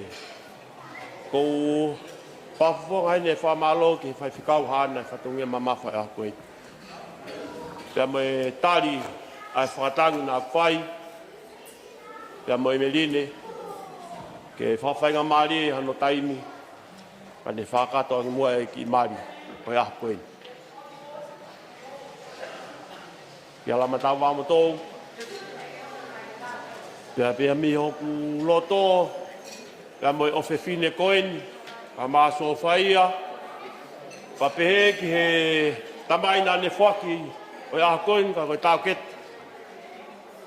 Pea mea ki o peti, tenu katoa, sete lo, sela, paulakari, koe whanau eni, e mau ngahi tamai, ka mai ngahi mehitanga, o mau whakapa-apa, pea mau salu te heni, ki ho mau me tālahi, ko no moko puna eni, aeni ku mari he au koeni. O ku masiva lea, pia me he loto whare o where whata. Ke whawhawhonga atu, ai whamalo ke te koe, ko ngā, koe polokalama whakawhu ofa, nei whai aki hono hai, ai ua ki hoko pe koe taha. Na tau ikuna ia i saione, pata hoko mai ki hene. Whamalo hono ua ko whamalo en ke whai whikau ka koe whamiria o Sofia, nā ne whai ai rea o whawhukonga e ta whaake Sofia. E tānei whai whikau ko whalahi atka te koe, pa me whamiri, pa me lape, pa me he waunuku nuka, kau whataha he aho koeni. Koe tamai koe nā line, tutupu hake pe, whautua au i hātaka laua, ai whautua ia pe me whunga awhitu.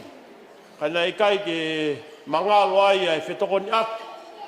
Pe ki he tākete koen ko isoa, nau hiki te niti mai o whautua pia mi Aotearoa. Kui kai mangalo ai e tūnga whare nei whaia ki ai e ohu i mau tōru, pia mi hātakalaua ka maa awhitu. Ia e ne homau ko api e ua, ko fofoanga pa mo mos. I he waha api koe ni, o kai e whangai, ho mauriku o kui, ko whaai te pia lau. O ku loloa e tā noanga te whanau nou pē. Koe o whewhine koe ni, ne ongo, ko mamao atu e ne tamai, ka kou kei pore, he iwilahi nei whaki he o tuapa mai whae koe ni. Nā ne whakawhai te pē aline he loto whare, nā tūpo ke ai e whungawhitu o whai hono namoa, whai hono akonaki. Pea whakakoloa kia, e ngahi ulunganga o whinanganga mea ki ai e otua. Pe ki hea honi, ko lau e au koe maawai e ni o whungani. Tēnā e whakata pē so whai e hono whatungi a, ko ngā koe ne kei ofa ki hono whuakawā ne ongo kone mama o atu he aku eni. Nine ko whawhawhonga atu, ai tūnga whare me hātaka laua, ka mo awhitu. A pehe ki ho tau tūnga whare, ki where whata. E mau whamalo ki o tua, he ne whakawhonga mai koe, ha whae loto la.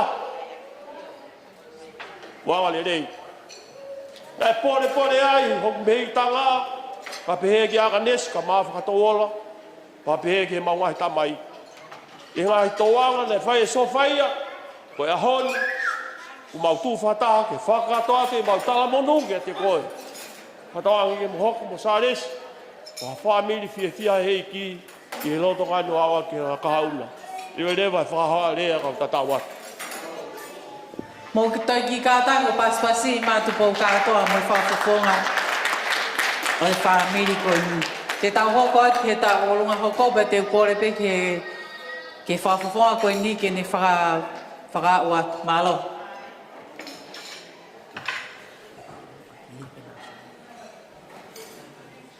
Whakatulo atu. Ki he matanga, Whakatapu ke o tua mawhia ko ne whakamalu i he tau whiohi he hoa ko eni. Tapu ki he whahu, kongo tawha aki lo ua, ka umai o tamai ki mari. Whakatapu mawahi ki he tangata ik whai whikau na e whai ho tau whakakoloa e aha ko eni.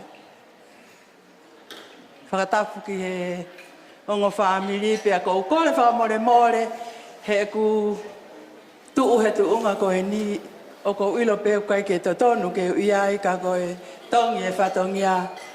O ku uaulele mai pia mo e mātua mei motu.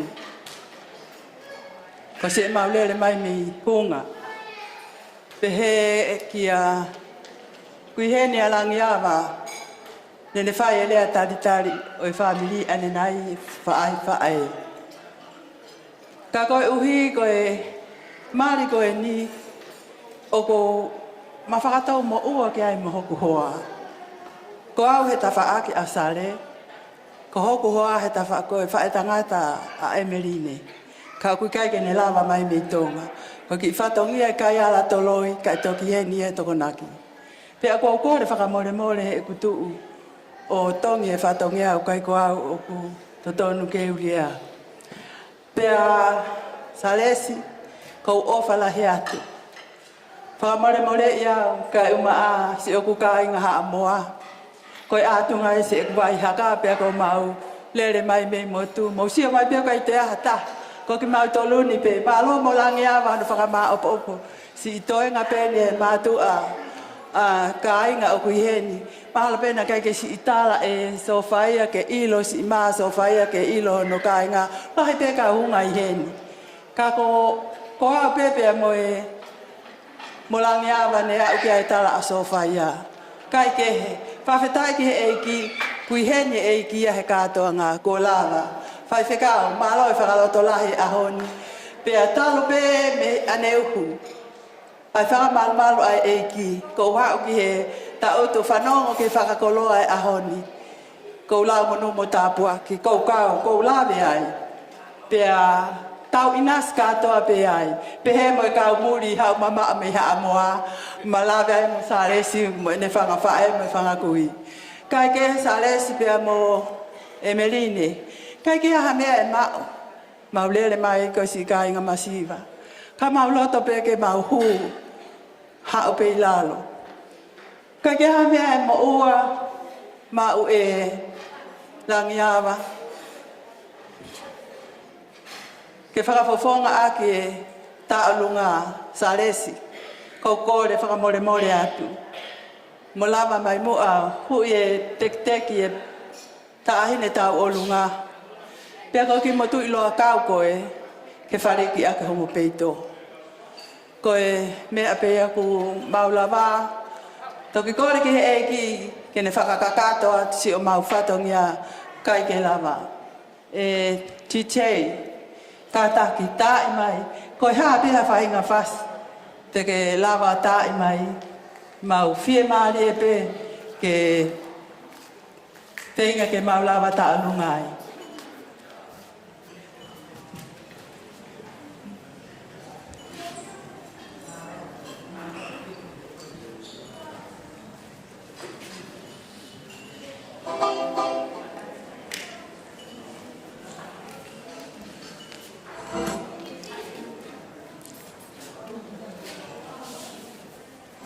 Alô? Oh,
paspasi mai tau olunga ko ni whamalorahi atu.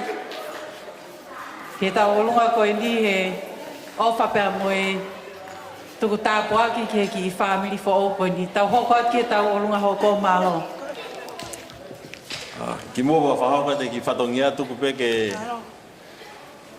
whaha tuau mo uhinga ko ien iai. Pere ni ihi ne ton ke whiri ke o ma whahauka te whatongia na whiri me pina tore whai tika taha ke o ai whatongia.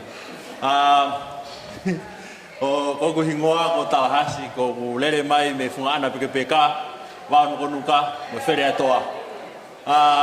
O sio ka au mo saresi na maha ubaka gome wawau na maha uloa me mawa hifo i haapai. Ko tupe maharo futala wau o to pe ka ureka haapai ia. Ko au ko mauho au ki he tainamo i paia. Pako i he ni ko moko puna o Isleri. Ko Isleri o e tunga aneia o kui whewhine o Emeline. Taimi nau kei wawau ai ma whatanoa pe mo Emeline o apeu tamai e rine. O whakaukau ke mari, o taangi ki ai. Ko au ko poupou i pēha whahinga tau mua apeu ke whakahoko. A ko tui e ahoni, ko whakahoko lelei a enewhiri pēha tonu. A kono whakatoa ko maua ta o whalahi ka te moua. O whalahi ka te motoko ta pe, ko e pe malo. Whamalorahi atu DJ ka take tō mai whasi.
Whamalorahi atu whamiri ko ni maloho mo ofa. Te tau hoko ake tau olunga ko ni pako whaampe ke sani. Te tuange peke kaunanga ko ni kene whakahoko ate nau tau olunga. Hiri ko ia o ke ia e tau olunga e whangatamai a Emeline. Ka kutui o kei tāri mai whai whikawa i soa kia te au. Ko ne ospe tau olunga ko ni pia hoko atu ia e. Hello. Kale ke maungu whangai i he ngahi whakatapu ko osi hono whai atu me muani. Ka ata ke mau whai ki maa whana. Ko hingoa ko sunlight atonga tua. Pea ko ka whakataha heni mo toko walahi, mo brothers. Ko e uhinga e mau mawhana, he mau whakatou mau pe tamai mo e whae a emerine. Ko e mau tamai u hau mei hunga I wawau sa ke tau ilo. Pia ko e mau whae u hau mei holo pe ka sai ke tau ilo. Ka kou fie kore whakamole mole ke whamiri haapai e mau whae. Mo fie fia he ikai kene I heni. He oku I tonga ia. Ka mau ki I pule hake mo e mau tamai, he ka pauna I heni e pule pe ia. Ko I ai, so whaea, whakamole mole pe, e ke hao atu ki koe ni na ao ngatu ke whakakakato aki ho o whatongia. He koe poni, te mau teke hunga mau tolu mo e mau tamai. Ki hunga kia tamai whasi babau, ko koe pong hao mei hunga, ko ke mali ki hunga, pena ke e wagi ki hunga, ko e tau tau lunga ne tau. Malo o whatu. Malo whamalo laisang, malo au pute whakafofonga. Ai whamiri koe ni DJ, malo.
Malo mo kata ko pas kasi mai tau ulunga ko ni.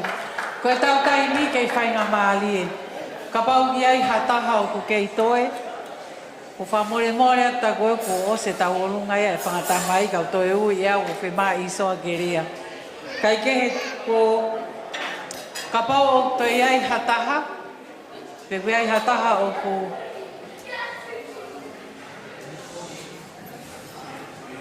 malo. Te tau hoko ki e tau olunga e whangatonga ane o Emeline. Ka taki peka e whakau mai whasi, pia mo lava mai ko moutoro koko e. Whamalolahi at he kei homo kei mea he nā. Whamiri ko e whangawhia fia ko e tau katoa ngā, ke tau mau e maa whana, pia mo e tāpua ki he tau nofo mau e whare nipa ko whamalolahi at ka ki moutoro. Ka taki e tau olunga o koko, o hoko mai he taimini. DJ, ki tae maa foi faske mau ki whamalau sino kata to hoko at kata.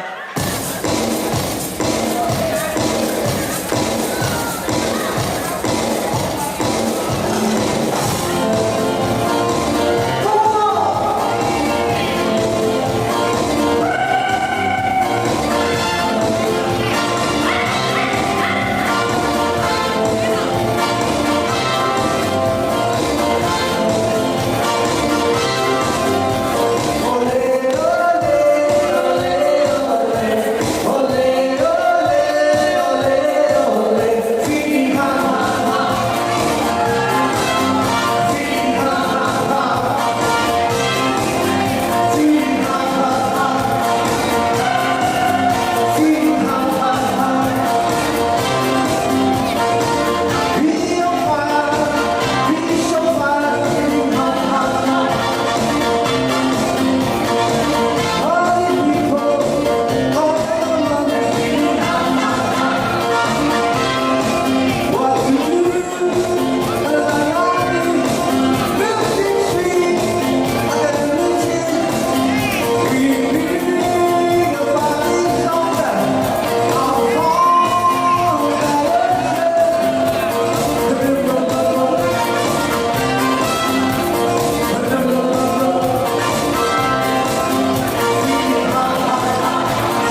whanai ki tautou. Tau hoko ki tau urunga hoko malo. Malo, kataki kai whahoko ate ki whatongia ko eni. Ko ki tālunga ko eni, ko ki tālunga ia ai whangatunga ane o Emerine.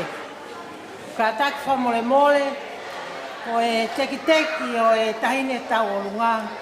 Ko le atu ke hui pe ia, ngā e mehikitanga o Emerine. Malo.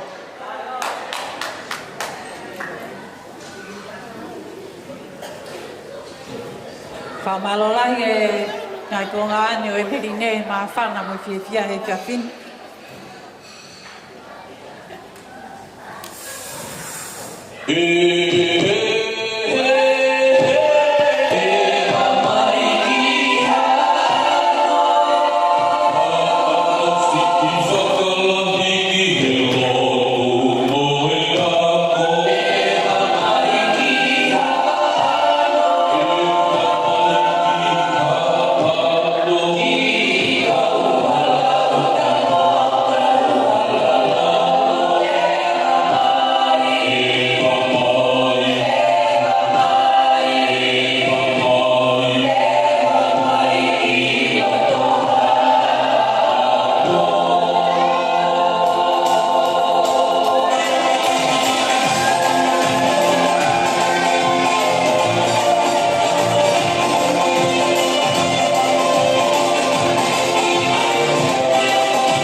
Mo gata o toi ki paspasi mai tau orunga ko ni.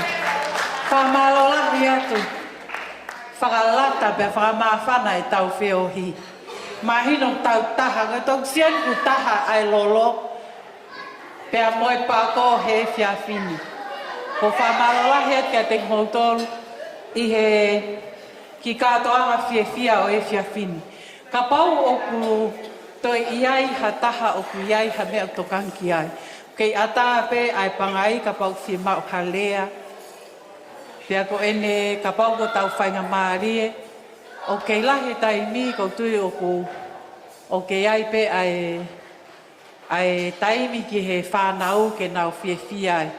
For those of you who are buying alcohol from the bar is closed now and I apologize.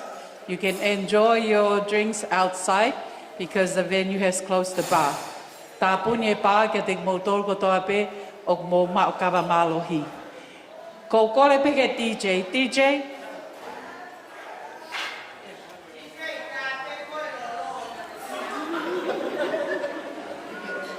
Te tau ki e ange whainga maari e whine e ki koe ni pe koe hai mea tokanga ke patau to koko at malo. Tap mo e awhio e tolu tahai o tua i ho tau loto ngā. Whakatapu heni ki he tangata ik whai whekawo e aho. Pehe e ku whakatapu atu ki he ongota Mike Mari o e aho. Whahu Pehe ke te ki mautol kotoa pehe. I he whamiri o Saresi, whamiri o Emerine, o kou kore ke hufanga atu, pea kou whakamore more atu, ka pau o kui kai ke re o lahi whiunga a eku rea. I come from Eua, and this is how I speak. I am so sorry. If you're looking for something is mahino, you have to have something that mahino like me. That's what it's all about. Uhinga pe e ku fietuu o rea, ko e uhi, ko e whakafofongai, e ki siasi o kui, ko e siasi o tala ofa. Ko ki siasi ko e ni, na e unga mai ki ai a Saresi, pa mohono ofa anga. Na na hau pe hange ko whakamatala a MC, na Naomi pe ke siasi, na eke tawatai na pe mau se tuata.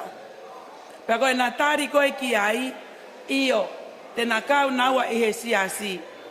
Uhinga ia a eku asi, pea mohoku hoa, mo e toenga koe ni whanau ta e mahino koe ni, koe uhi, koe siasi o tala ofa.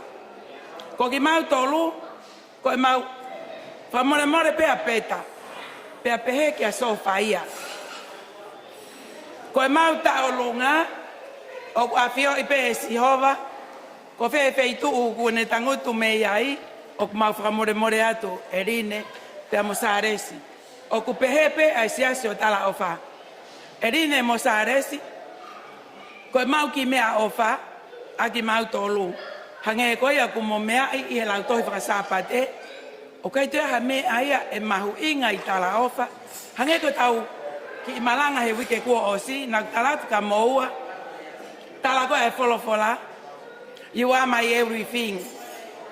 Ko sisu kalaisi ia, koe o tuaia, you are my everything. Pako kutu atu koe ni, I am just a nothing. He koe uhi ko se hanga he whaife kau, o atu ai koloa o e aho. Kai tuku pe mua, ke u atu e au, ai tala monu, ai se tuata o tala ofa, ko hina e kau ngā kau mo ki tau tolu e ahoni, pa mohono whaamiri, neongok ngā mawahe atu ke whatongia.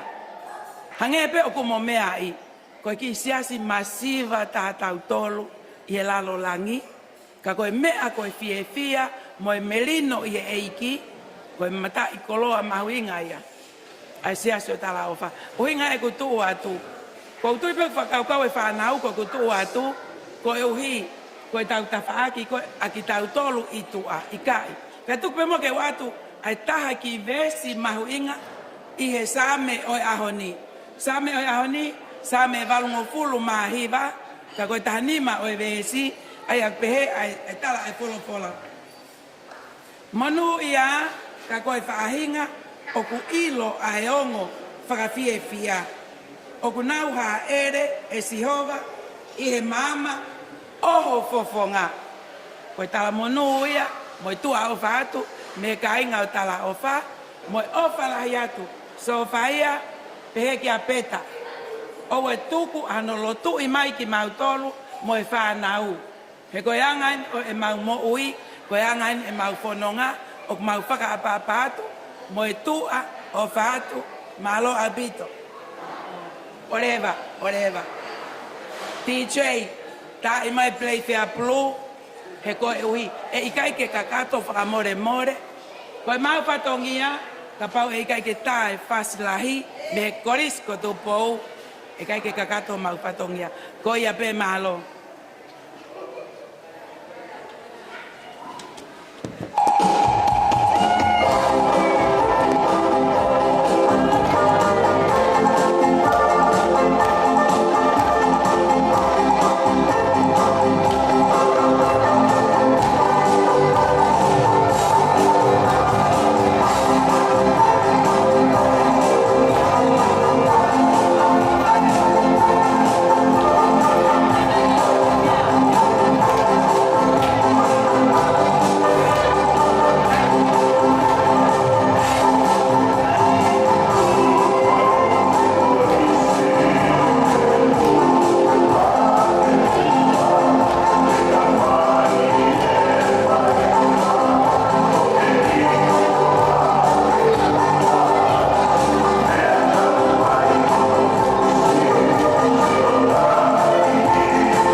Mo kātaki o paspasi mai e ai whakafofonga ko whai e whae ko ni. Whai whekau o kore whamore more a tēne mauroloa. Ka umaayo o whamiri. O wikai ke lava mai a siasi ke kau whakataha i he whiawhini. Ka kua utui pe kua osi whakaao ai ofa ai siasi pe a moe ai se tuata pe a moe toenga au siasi ki o mea mali ko e whakamole ki he ngaue aki ai whale lotu pe a moe tau ngaue i aneho ata ko osi ko e ofa ai siasi ko nau totongi ai ko mea ofa ia ma ai o mea mali mo kātak whamole mole kei ata pe kei lahi pe tau taimi pea ko kore pe ke DJ, te kai ke osi e time disco e lolo. Ki tātā mai pe tau kei taimi pe ko uingaka tau toki, kau tok talat pe ngata a fe e tau disco. Malo. Bye.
Maloko mo fia. Hange ko whamanata nai tau fia he eiki. Mo kātak whamore ko o wiai e ngahi kau ngā mea o Emeline. So, mo e toto, ai e rerei. I'm going to ask Emeline and her friends, they're going to do a dance, a performance.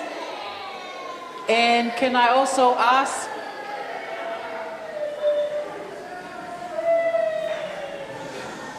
can you please come forward? Mo kātaki o lava mai ki mua ko mo taimi e ni. Whamole mole.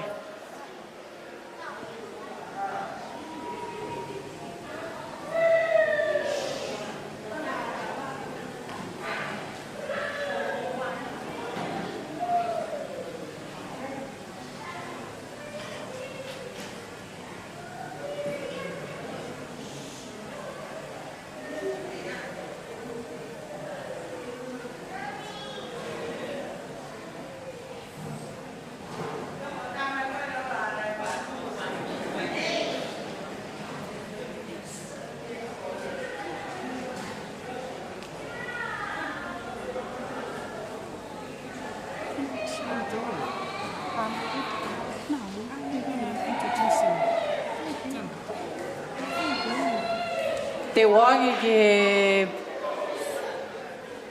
koe friend o Emeline, come here. I'm sure you're single, so there's a lot of families here from Hapai and Vava'u. Whainga maari e koe ni ko tuku ke si ngahi kau ngā mea o Emeline ke whai e nau ki I hula e. Malo. Hello everyone. Ko pingoa ko Seini, ko hau, ko lele mai me kolomotua. Pea koe tahau e ngahi wheleni o Emeline Fono. Pea ko whawhiawhia ke whakahoko atu ka ki mau tolu, e mau ki whai aitemi pe ko ente mau whakahoko atu koe ni malo pita.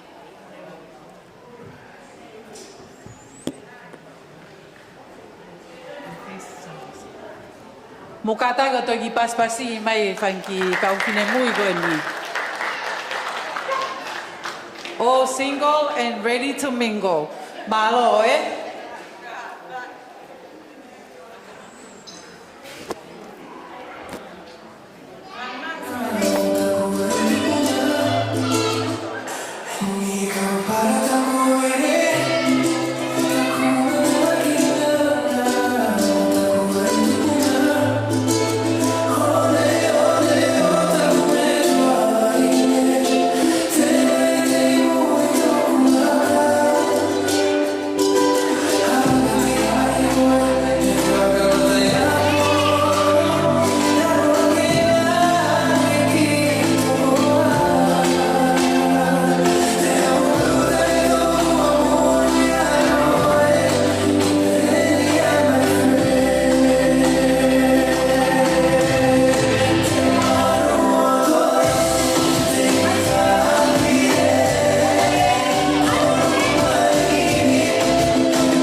paspasi ma Emeline pe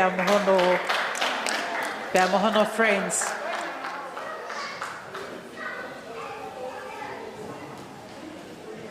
Fai whekau o whamalo lahi at ke whahu. Pea mogi mautor hono katoa, pe ko tui pe ko tau os whai ngā maari e.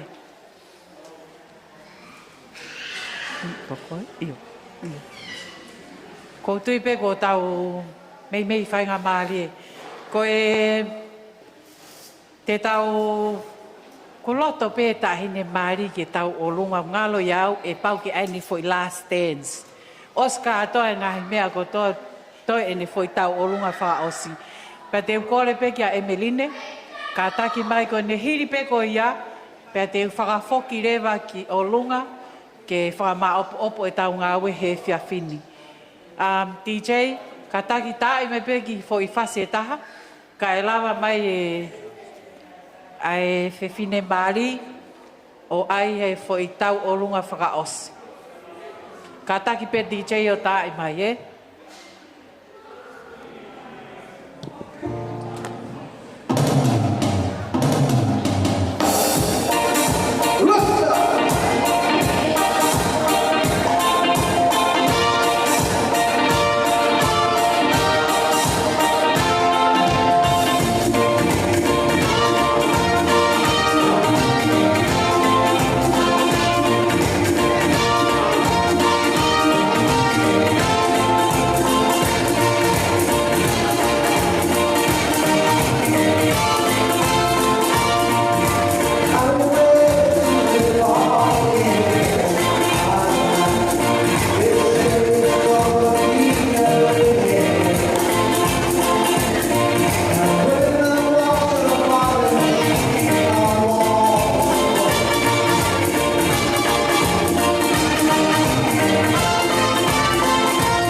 ko whamalo lahi atu.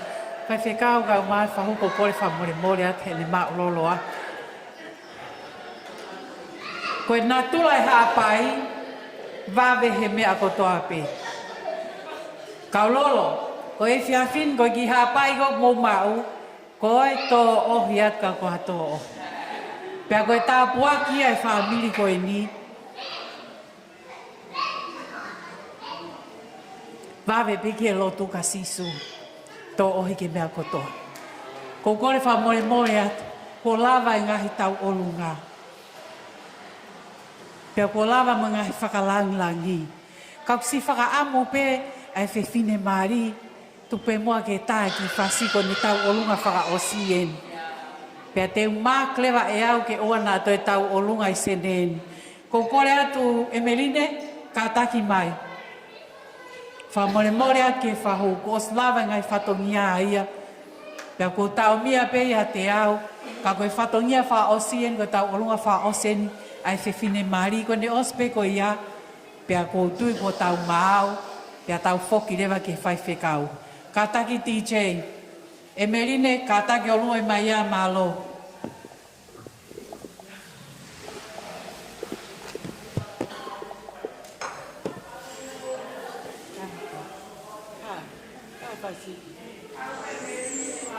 Tamia, itu kata.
o e fia kini.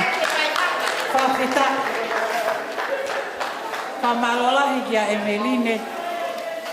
Koe uhi koe ne loto lele ke a whangatuku e tau katoanga. Ko whamalolahi at ke o whamili ka umaa e ngahi maheni ko toa pe. I he whiawhini. Ko tui ko tau mau, ka te whakawhoki ki o lunga Emeline, ka take o whoki mai ai pe. Ka take mai. Koe whakaose tau katoanga. Pea te ukore ki he ongo mātua mali, ke whaiha ana ki lea. Koe ne hiri pe ko ia, pea te whakawhoki lewa ki he tangata ek whai whekau ke ne whakaose. Ka tak salesi.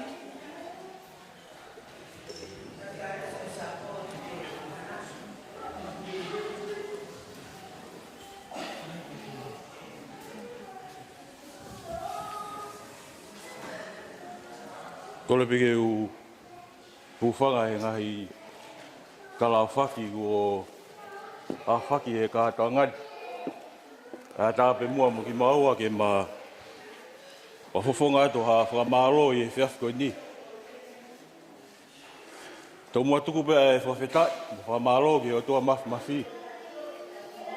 Weha kone tauhi mo ne talamahao e tau ngahi mo ui. Tau lawai ke tau tūta rerei ki he awhanga tuku e kātoanga. Tau mga tō ngai e whiawhiko ni. Kia kia hare a whiunga ia, whamiri. Whewhawhonga e pēa e whamaro lahi atu matiki maua. Whahai a e whamiri o Emeline. Koe ki keu lava o lau hingoa ki motoro. Ak maatu a e whamaro lahi atu ki motoro. Mo e lota honga ia moni. Ko ia koe tuku homo taimi. Ka mulawa mai ke tau kau ngā kau whakataha. I he langa whare. Kua langa i aha koe ni. He whamaro atu ki he ka whaki e ku whine e ki, ka pehe whuki ke ta whaki e ku tangata e ki. Whamaro lahe ka mutoro. Ke kia harea whiunga. E whawhonga i atu. Watawanga peke o toa mawhi. Kene tau moriringi mai a ne keresi. O iha koe tau whioho. O amana ki tau whakahoko. Me o whalahe atu matiki maua. Koe e pe maro.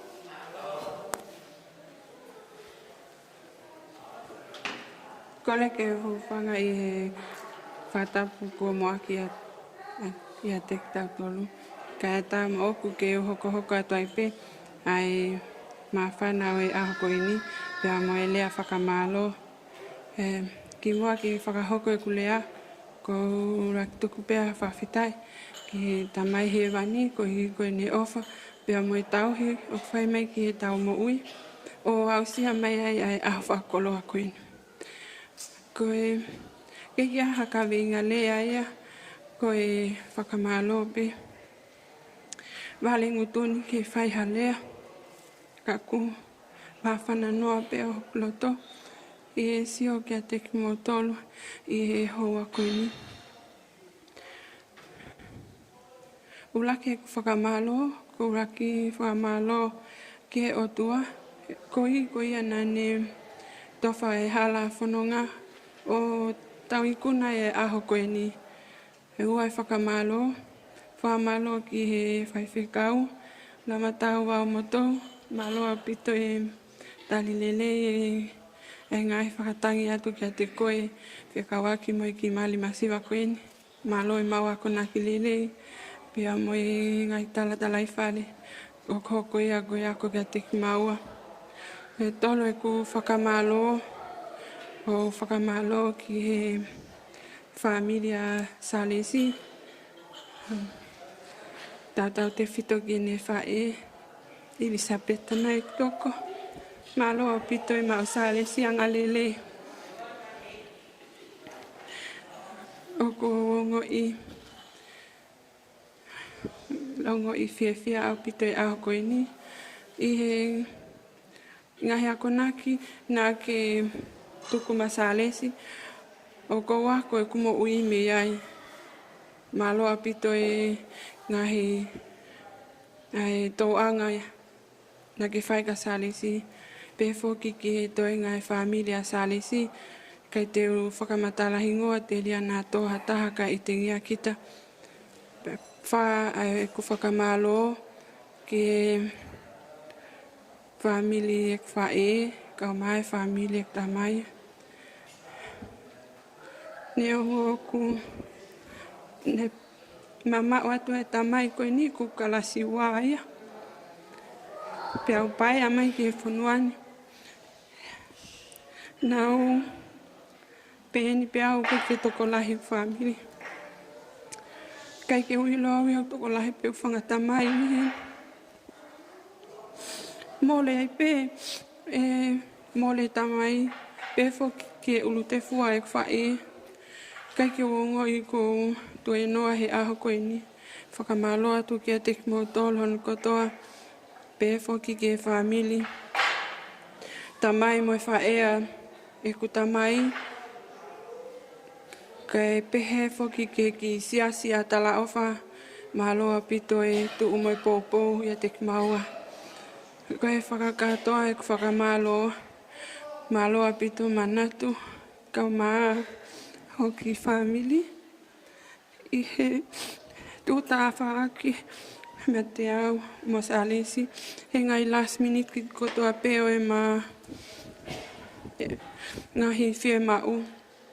Pe fokio ki he eku kaulaine. Thank you Sani, Lina, Lenny, Luni, and Dalita. Pe foki ki he kaulaine a salesi. Malo apito mo loto to ke mo lava mai o kaunga whakataha mo ki maua i he aho whakoloa koe ni. Koe no whakakatoa. Ko kole whamole mole atu. Ka pau na mo halofia i he whiawhi koe ni. O ku tau kei tamai ki pe whamole mole an ki maua ma ki ako laka ngā au e pe. Koe ko whakamaloa toi ka te kimoutolo. Pea moe ofa lahi atu. Koe pe ki lea malo.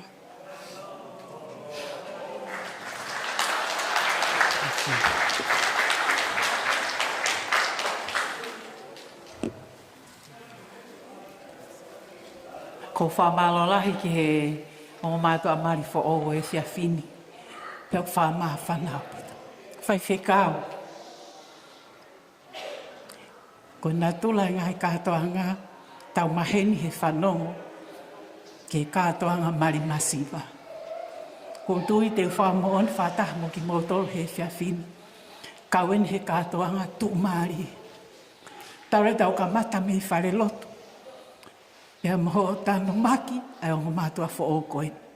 Pea mau kawai mo ki mautore ongo whamiri. Ke mau whamoon. Ai mahu inga, ne ongo paea. Ka ako tokolahi e whamiri ko hiko sisu. Ko kutu au he whia whini.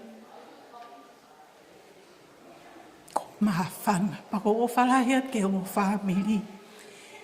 Ko kore whamore more atlangi awa. Koe uhi ko i kai te ulawe i koe. Ka ko tui pe fuoloa no whaso whai ai haapai. Ke ne whakahoko mai ki a te au. Hono whamiri. Ka koe whiawhini. Tāpua ki lahi e whiawhini. He tau maa whana. Tu maari e ho tau lau maari e. He ngahi koloa whola pia mei whare loto. Pia tau maa tātonu he whiawhini. Ai kaua eiki mo i tau mea katoa pei he whiawhini. Ko whamalo lahi at ka te ngotoro. Pea kōkore whamore more atu. Ka pau nei ai ha whakawhotunga. Nei kai whiunga ia pa mo he whiawhini. Koe pahea e merine. Neo ne pahea au tu maari e ia. Tau whanongo peke ne rea. Whonu tāpua ki ne mo ui. Pea koe mea ko ne lea aki. Koe lea i he honga ia. Koe tau ikuna he whiawhini, oku i kai koe whai whekau, oku i kai koe ongo mātua maari, oku i kai ko au, oku i kai ko ki moutoru. Tau I kuna pe I he whiawhini. Ko sisu kalaisi I he tau mo ui. Pe tau whia I he eki. Ko whamalola hiat ke tā kotoa pe. Tuku mage oangi, tau ki paspasi mo whamalola hi ke tā me a pe moi teaching. Neo ni maongoloa, ka kuna lewa I lelei ke oa na whaiwhai kua momoko ho tau lau maari e. He ko tau natula ke tau maawhanapi mo whia.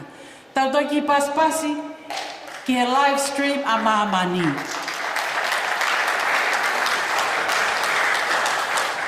Ko whamalo ke o tonga ane ko e ni. Hange ko mea ne lawe ki aia e merine. Mau whenga pe he whaingo fuataha. Pea tako e whamiri pe ai live stream mea pea moe whewhine mari kau piha tuku pe ka te au. Mo ila mea katoa pe mantu e lau fofola. Whengawe ake mea katoa pe ma e tau lelei. Ko lanu e ongo mea mari he whiawhini. Ko lanu e a Tonga High School. Pea ka pau ko e kala e ongo mea ko uinga ko Haapai High School. Hange ko mea ne lawe ki ai whai whekau. Ko e lelei taha. I kai ko e apia ko ka ko e lanu, ko e lelei taha. Ko hai e lelei taha, ko sisu kalaisi. I he mo ui. Ko whamalo lahi at ka te moto luka atoa. He kei mau e tau nufo. Whakamalo lahi at tangata I whai whikau. Kau mai whahu. Pe heke whai whikau me vikatoria. Malo se mo kātaki. Ko tui pek mo ose tau katoa ngau mo mahi noi. Ko I ki mari ko e ni. Te tau toi pas ke o mea mari. Tonight, I think they have already started a good life. They started at church already before they got married. And then now they organized everything. It wasn't me. It was just Emeline and Kautoke organizing everything. Mea kotoa pe, mo ma fia. Pe hange ko ina lea. Ka kona ua pe toko ua na whoko tutu e mea kotoa pe. Ko utui ko e tau lotu. Ko manat ke mea nai lawe ak he tangata eik whai whekau. Family. Ka pau ko ho o kau mai ki he ongo mea mari. O ku ke ilo e tāpuaki. Pea ke kau mai. Pea ka pau pe o ku ke lawei. Hei kai te ke help ke family ko e ni. Ke iai halelei. Malolo pe koi. Ka ku tau whamo oni tau kau ko toa he fia. Ko e uhi ko e onki mātu a ko e ni. Ki mari masiva. Ka tau tuu maari ho tau lau maari e. He koloa folofola. Pea moi ulungaanga. Pea moi honga ia e onki mātu a ko e ni. Whakamore at ko lawa e malanga ake mahina ni. He ek foilea ko e ni. Ka go ofalahi at ke te mautolu hono katoa. I want to thank you all so much for being here and taking the most for the past 4 hours, being with us just to enjoy. And I hope everybody enjoyed. I hope everybody enjoyed. Like my auntie said, you are my everything. Meaning, because of God, you are my everything. Ko ofalahi atu ka te tuku ki whai whekau ke ni wha osi ai whiawhin malo.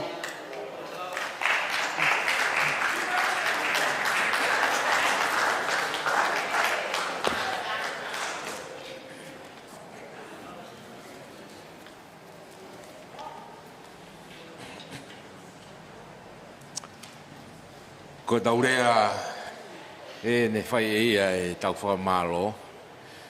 Ko e tau whamao popo. Uruaki, kango mea mani.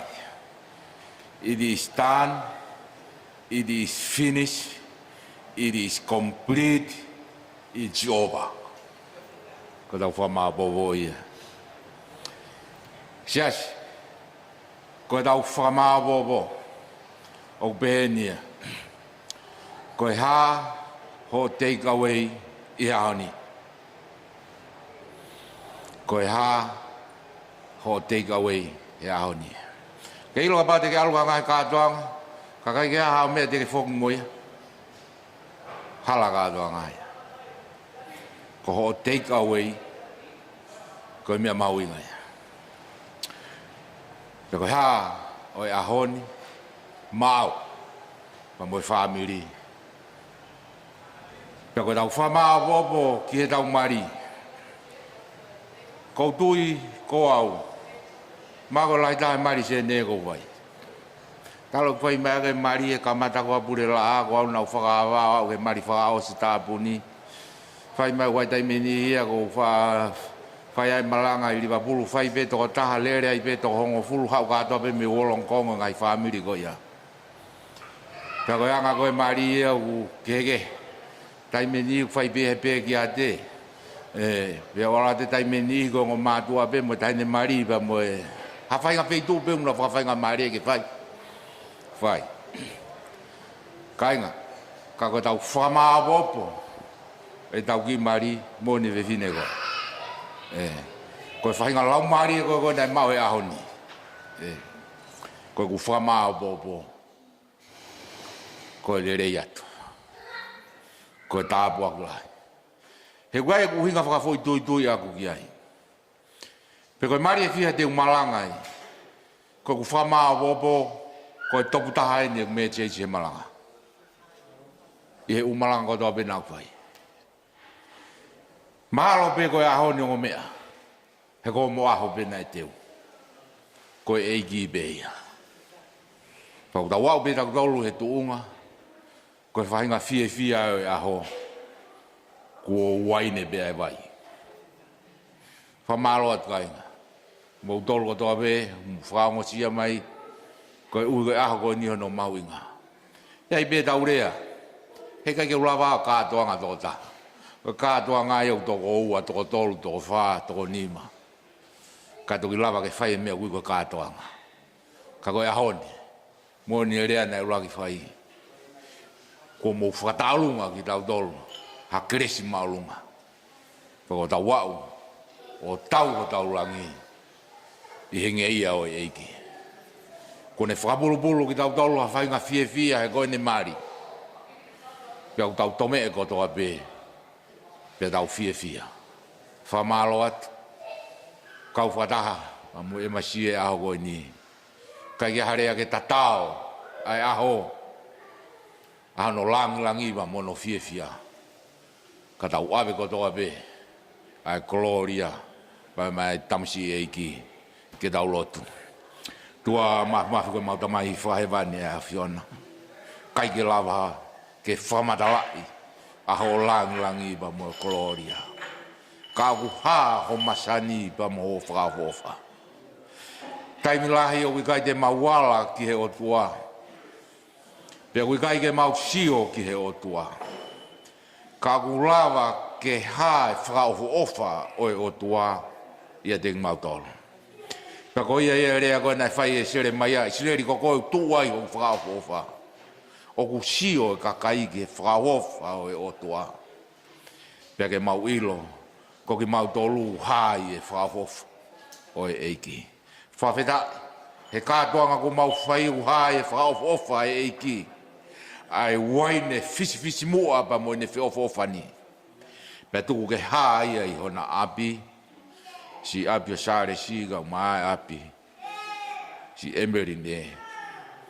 Mau whawheta i atu ki a Fiona. Tua tāpiki na mai ho kakai. Ko mau iheni.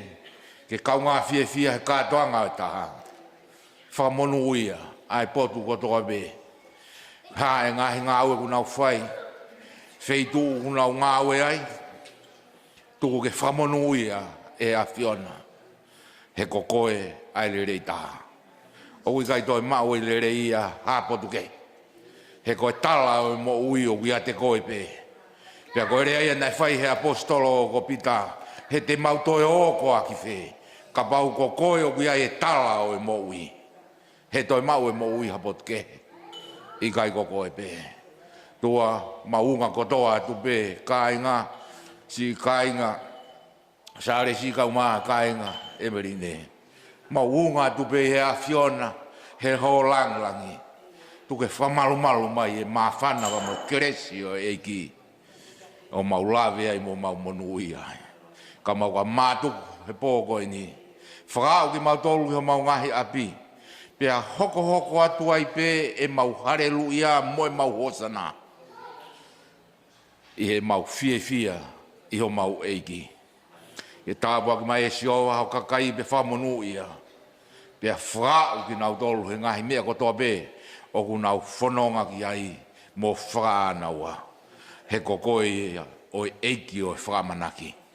Pea o kurea ki ai wholofola, puke ke mau ho mo whakatua meri e.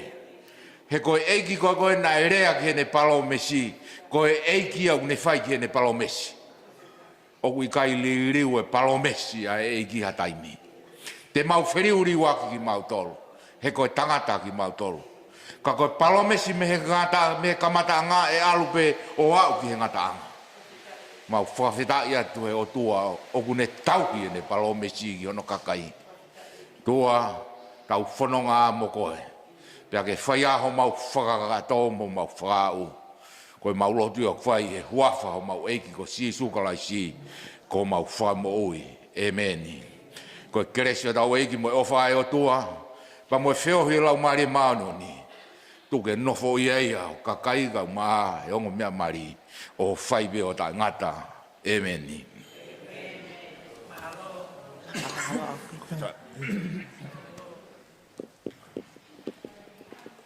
Ko whamalo lahi atu.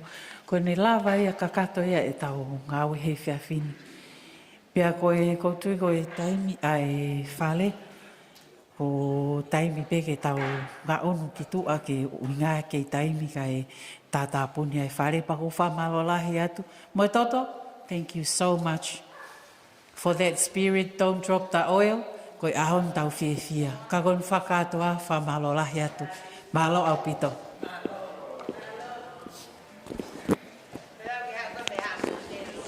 Oh, wow. Tá off.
Bagaimana afford? You can't afford to, but you know what? You can give off